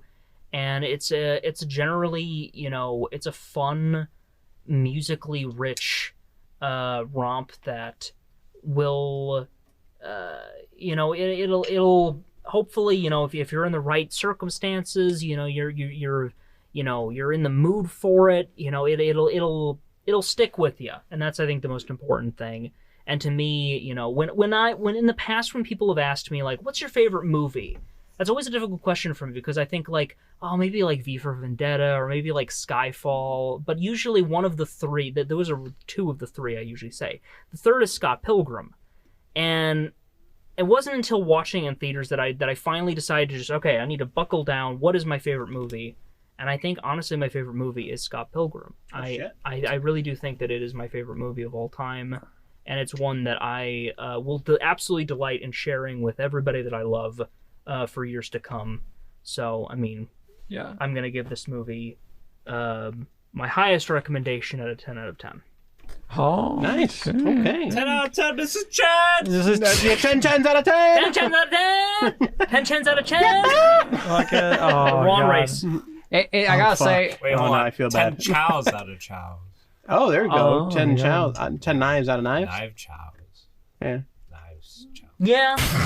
All right. I was gonna say, Matt, you're right. It's up there for me. It was gotta be like second place, but Your Name takes the cake. Oh, That's a good. Your Name movie. is a good one. That's Alex, a you ever good see Your movie. Name? No. It's an, Alex. it's an anime movie, and it's actually pretty good. Yeah, it's made by Makoto Shinkai. Wait, hold on.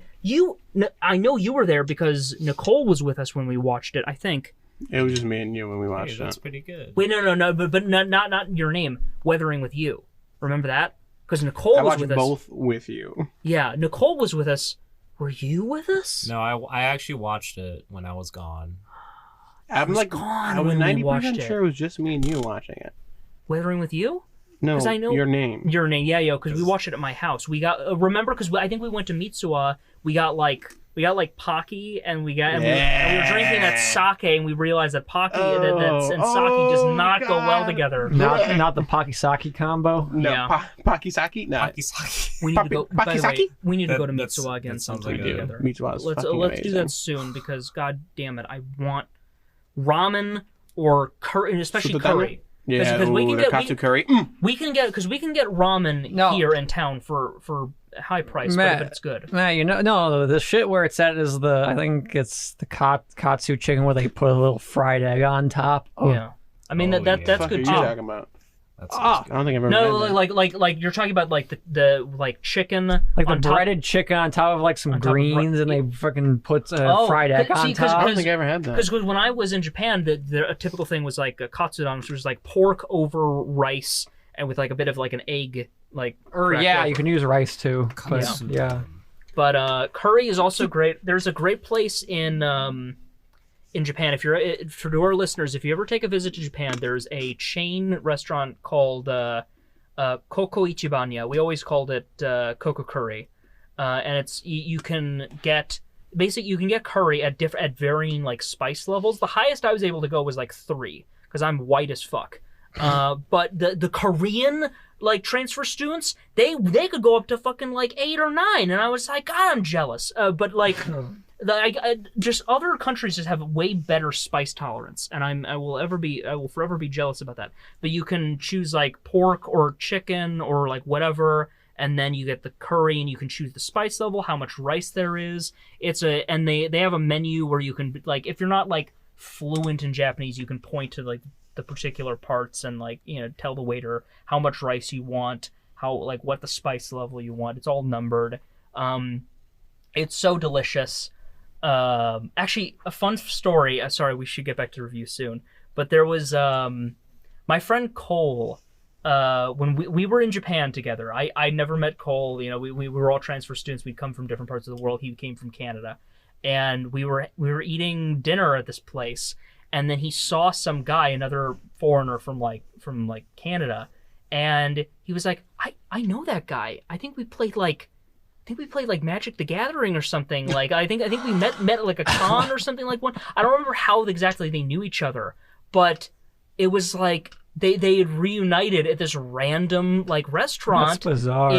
This random restaurant in Nagoya, and it was magical. And that's I get it.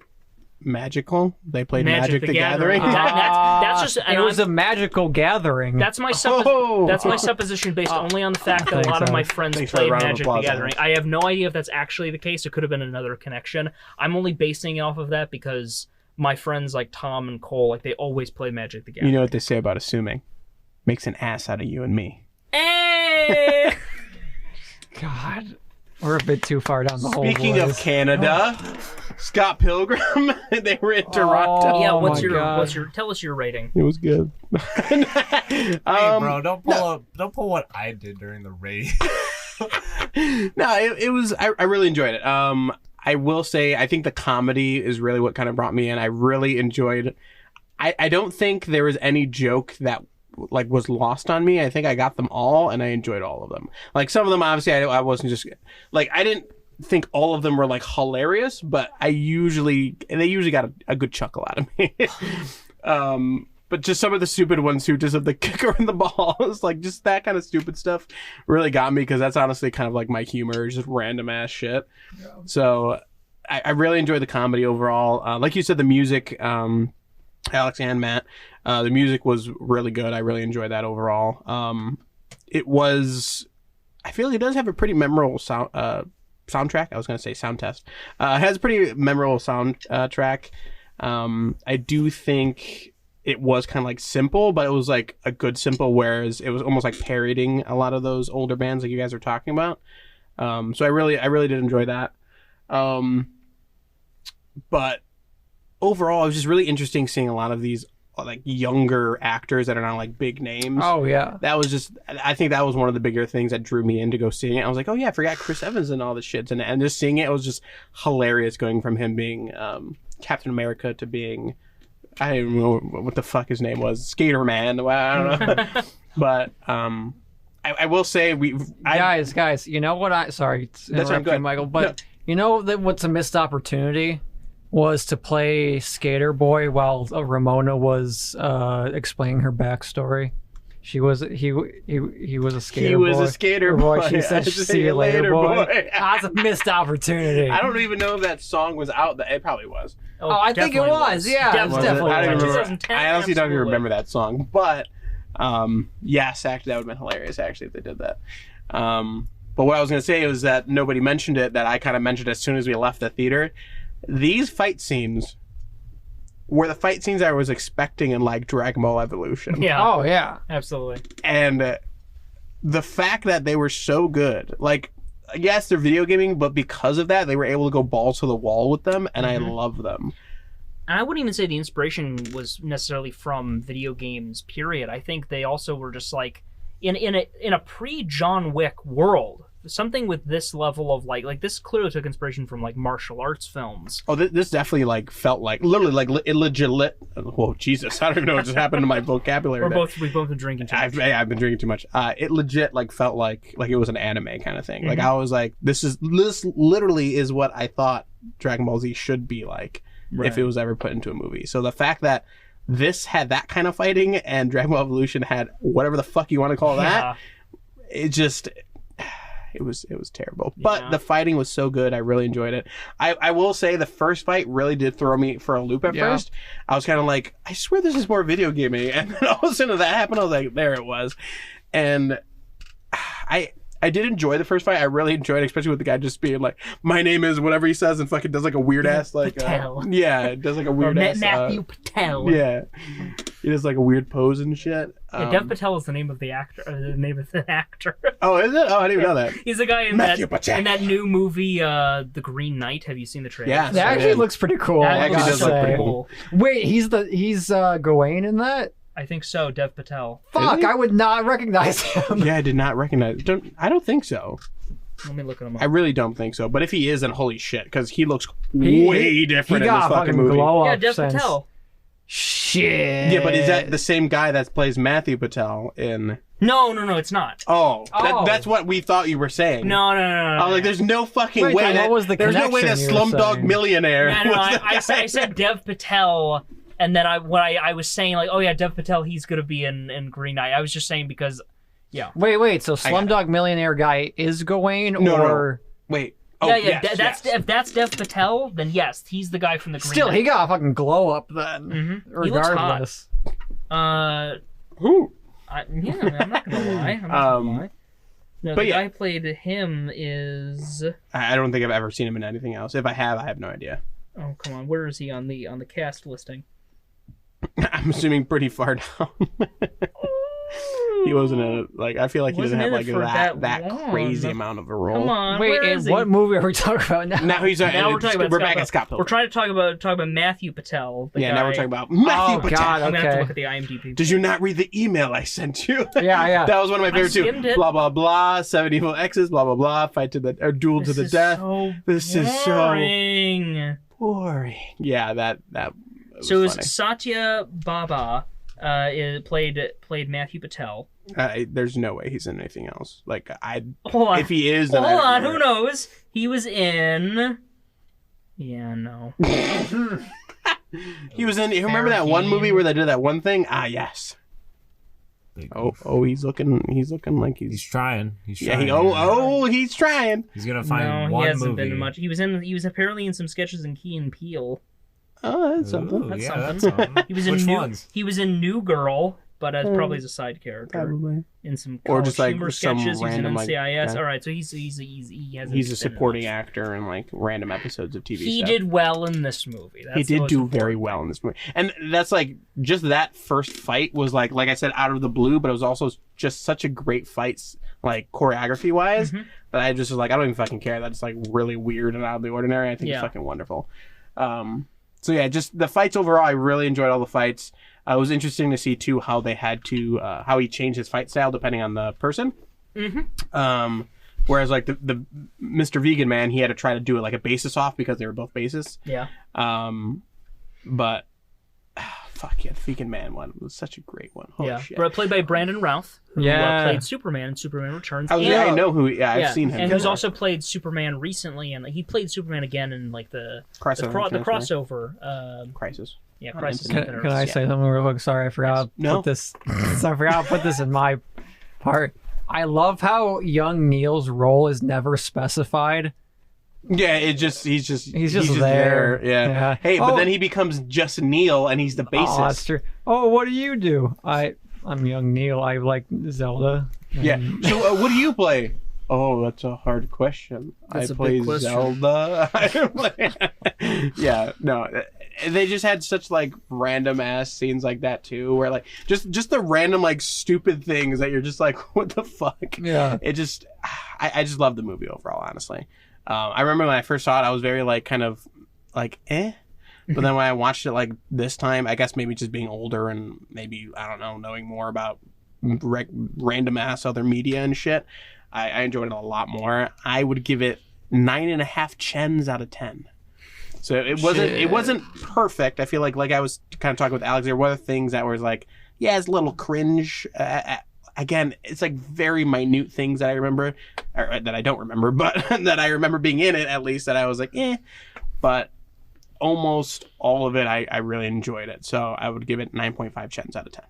And I'm going to buy the 4K Blu-ray, which I usually don't do. So. I love that we turned Mrs. Chen into a rating scale. Oh, yeah. Listen, we didn't do that much for the trailer review, so we had to do we had to. So if that's... it wasn't Mrs. Chen, it would have been Chow's.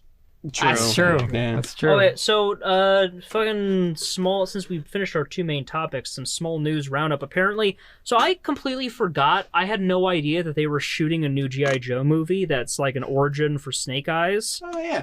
I don't know who Snake Eyes is. Snake Eyes is he's the guy who doesn't talk. He's the guy who doesn't talk. He's got a black suit. He's a samurai. The only cool character out of all I know nothing about G.I. Joe. Yeah, well, you know how like there's like you didn't watch the one with Channing Tatum in it? What the fuck is wrong with or the superior sequel with The Rock? No, yeah, The Rock. The Rock. Yeah, The Rock was in it. Dwayne The Rock Johnson. No, yeah. If you're wondering about the quality of the G.I. Joe films, the first one sucks. The second one's actually pretty good. And this one seems to be very disconnected, though, because we're actually going to get to see his face in this one. Sorry, a little side tangent real quick. How many times do you think the joke, he can rock my Johnson, has been made? More than you think, less than you want. Yeah, that's true. That's your point. That was a good response. Yeah. So the first poster was released. I've got a little GIF I'm holding up. This. I mean, is that really a poster if they're doing animated stuff? But Henry Golding is playing him now. You guys, he was in Crazy Rich Asians. He was also one of the antagonists in the movie The Gentleman, directed by Guy Ritchie. The Gentleman. Oh, is that your attempt at a British accent? No, I was yawning at the same time. But it did kind of sound like a British accent a little bit. Hey, it's on my birthday. The Gentleman. Yeah. Where's his mask? That's weird. I know, that's the thing. This is weird. I hate it. It's his origin. The first trailer's releasing on Sunday, but there is a bunch of images today, and apparently the film's already been shot. It's coming out in July. I had no idea this movie existed. What the fuck's a trailer? It's coming out this Sunday during the MTV Awards. So yeah, I care about that. I know.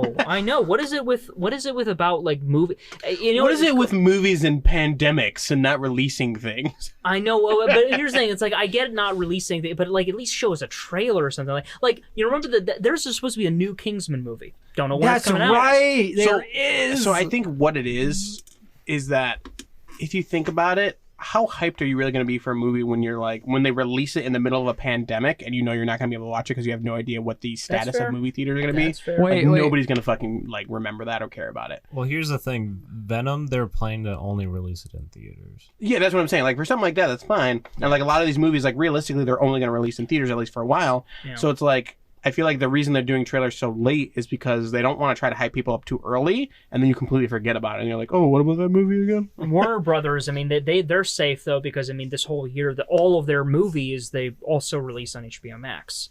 So, True. I mean, that's what they've been doing. I still gotta watch Godzilla and Kong. It's not on HBO Max anymore. Yeah, because it was a, and also they only do it for like a month or something. Just me personally, I'd say you're not missing much. But then again, the only film of the MonsterVerse, the current one that I enjoyed was Kong Skull Island. Bella hasn't seen any of the movies, and she did not like Kong versus Oh. Godzilla. Yeah.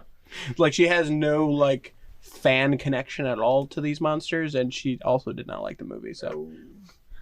You know, I was gonna do a little mini review of something, but Colin, you said you wanted to talk a little bit about Assassin's Creed, right? Valhalla? Yeah, but that was for next week. That's for next week. That's for next okay, week. next week. You want to give us I already know what your score is because you already told me, but what is your current score? It's not looking good. It's not looking good. What time are we looking at right now? We're looking at an hour 38. Hour 38?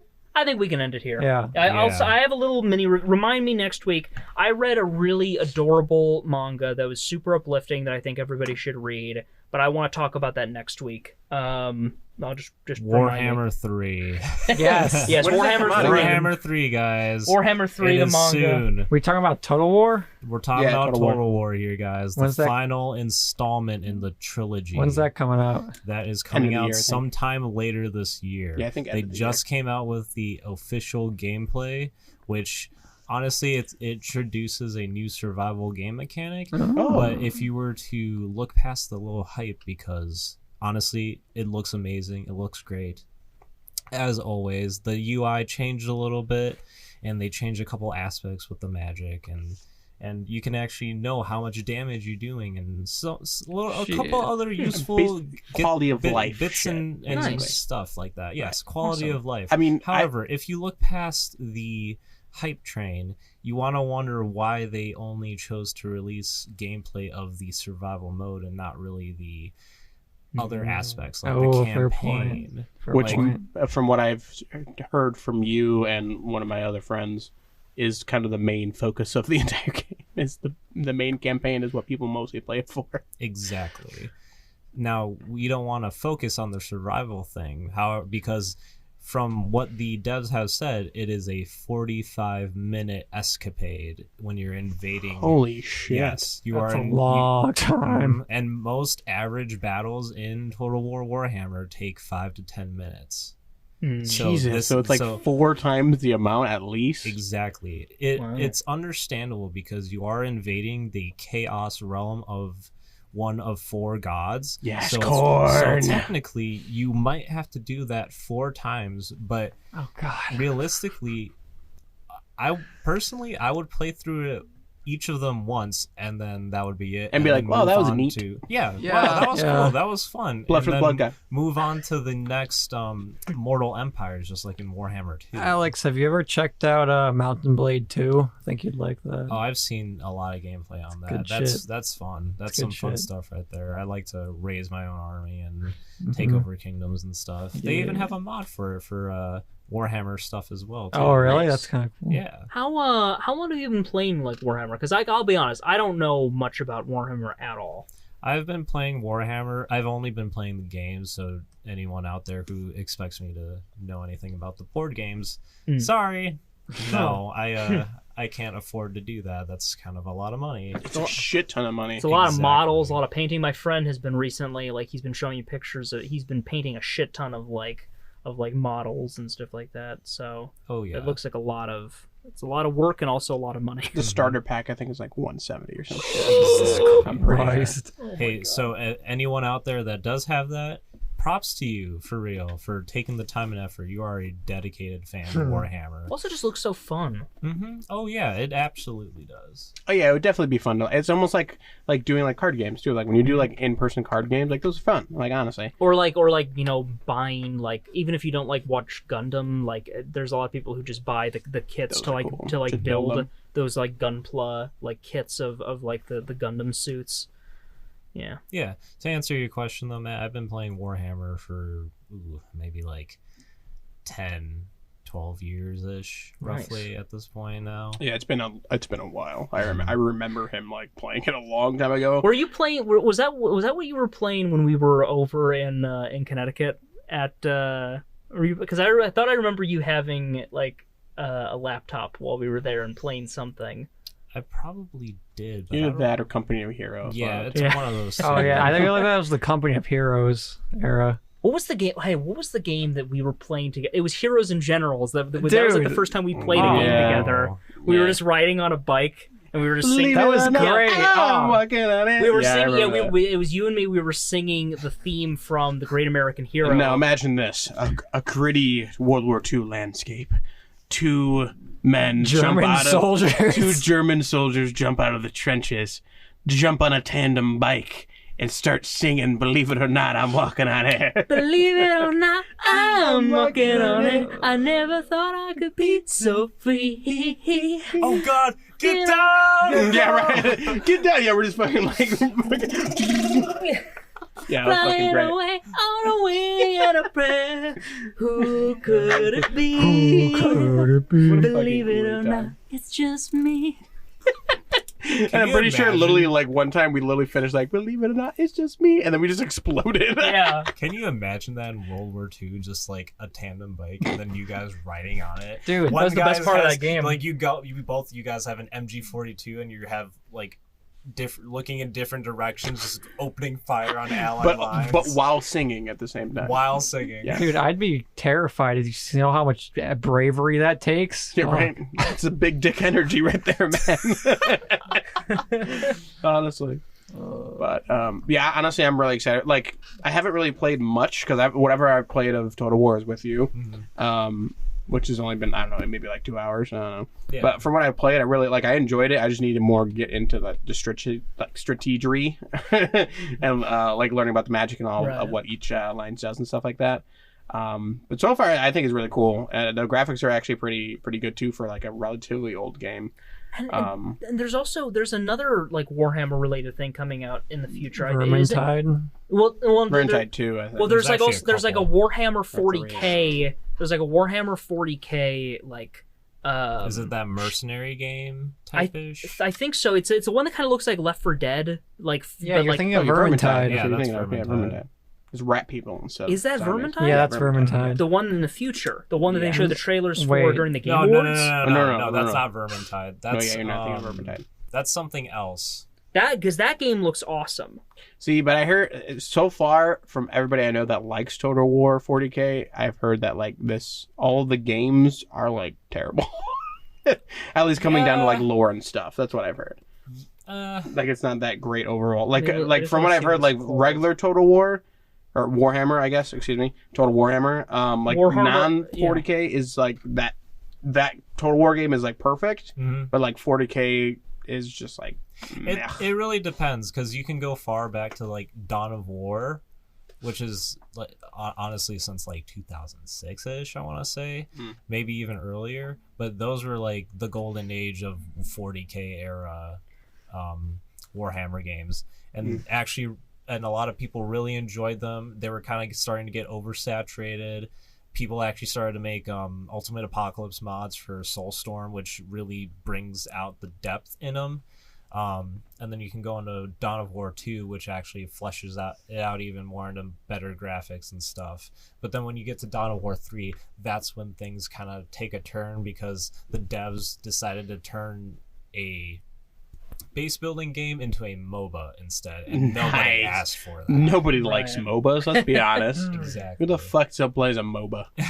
But I know it's Warhammer 40k Dark Tide. That's Dark the game Tide. that I saw, and I was like, holy shit, this looks incredible. Yeah. Like, it looks creepy, it's gory, it looks really awesome, which is funny because the same people who worked on Left 4 Dead in the same press conference released a trailer for their new zombie game that looks kind of like the spiritual successor to Left 4 Dead. And at first everyone was like, oh, this looks cool. But then they showed the trailer for the Warhammer 40k game. And I was like, ooh, that looks better. Venom. better. Yeah, no, that game does look really good. But yeah, I think the biggest thing that I really like about Total Warhammer. Isn't that how it goes technically? Total War Warhammer. Warhammer, yes. I thought it's Total Warhammer. Isn't that what it is? No. Really? Is it not? No. I could have sworn. I it said was. I could have sworn it's Total Warhammer, but like people just say Total War Warhammer. Why isn't Am I it Total on? Warhammer? Huh? Why isn't it Total Warhammer? Well, because you the gotta keep game the Total series is called War. Total War. no, right, but it's a missed opportunity. is You all call I'm it saying. TW2. TW squared. Want to be Yeah, TW. Yeah, never mind. Yeah, you're right. Point is, I think the really cool mechanic is that if you have both of the games, it like links up together and all of the content links together, and you have like one continuous campaign that goes throughout all of it too. That was the thing that kind of brought me into it. I was like, shit, this just kind of sounds cool.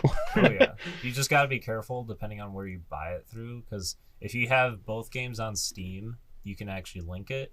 But if you have it on a different, like you say you have Warhammer 1 on Steam and then Warhammer 2 on something else, you wouldn't be able to connect it. Oh, that's dumb. Yeah, depending on the I mean, either way, I bought both of the Steam keys off of some other, I can't remember what website I bought it off of, but it was like 2QA or some shit. I don't know if I can remember, but they were for cheap, and I was like, all right, cool. Oh, 2GA or yeah, I think that was 2GA or something like that. I think I got them for like, I don't know, like $40, for both of them. Oh yeah. Which they were like, one was like 60. Sir? One was like 60, the other one was like, I don't remember. But point is, I'm excited to get into it. And I kind of like, part of me is like, should I just like get into this, like the old one first, or just now just wait till 3 and then just like play all of it? Yeah. So. If you guys like the fantasy realm and whatnot, and just, I mean, Warhammer is a very broad and deep subject to get into, but if you play with a friend like Michael and I did, you'll have a better time. If you don't play with a friend, you're gonna have a bad time. Okay.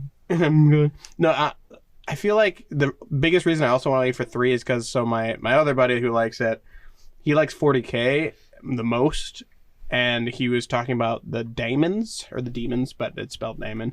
Mm-hmm. And he was telling me about Khorne, and that was basically the one I was like, yeah, like if anything, I want to play as that one because that just sounds cool, like Blood for the Blood God kind of shit. Oh, yeah. And then they were like, and then in this one, they like the first trailer showed that. I was like, fuck yes, I get to be the demons now. Yes. So now that's mostly why I'm excited for this next one. So, but yeah, check it out, guys.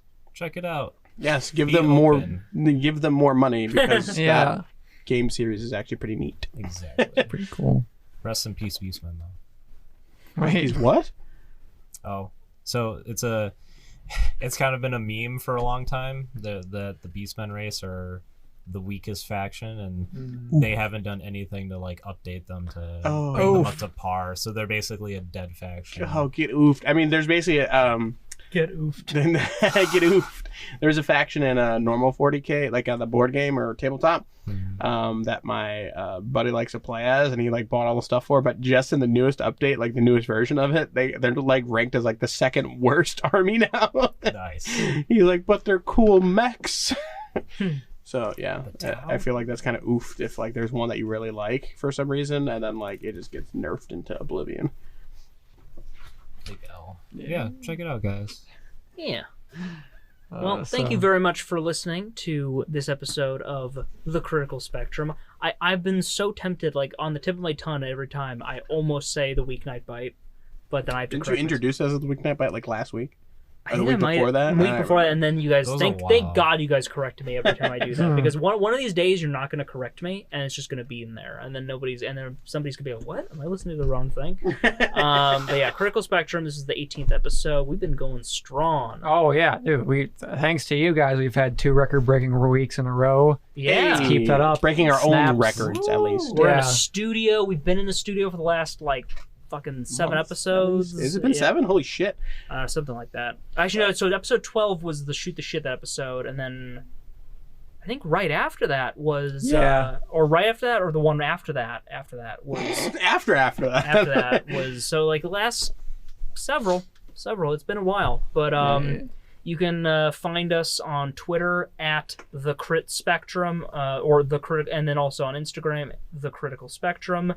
Then new episodes go up every Monday at 10 a.m. Central Standard Time. And next week we're talking about Castlevania Season 4. Yep, next week we're talking about the final season of Castlevania, as well as something else probably. We'll figure it out. Probably something that I could actually talk about because I'm not caught up on Castlevania. Be prepared for my Valhalla DLC rant. Yeah, if we have time, I'll also talk about that manga I was I read that I think is really cute.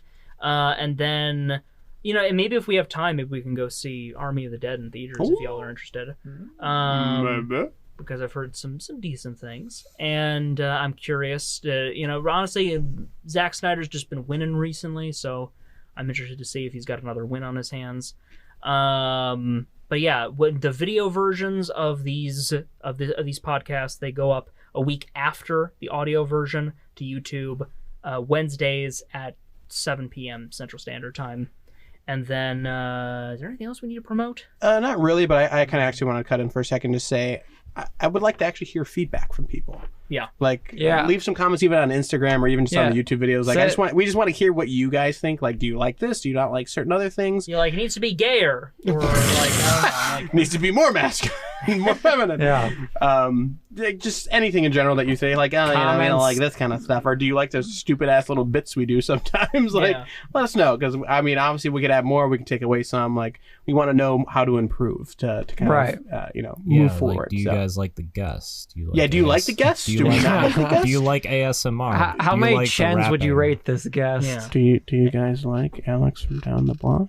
It better be negative. It was Alex on the signs. street, but Now, fuck! But I see what you were going for. He's the new kid on the block. I see. I thought you were going for like Jennifer Lopez, like Jenny from the Block type thing. I don't even know what the fuck you're talking about. Oh man! All right, I'm old but not. All right, let's. You're the oldest one here, actually. Much like that age of Am I? yours. Yeah. You are actually. 24. 23, 23. 23. 22. 2, actually. Shit, you're He's the 22. youngest one. Oh my Yeah. God. I turned 23 this in year. July. Child.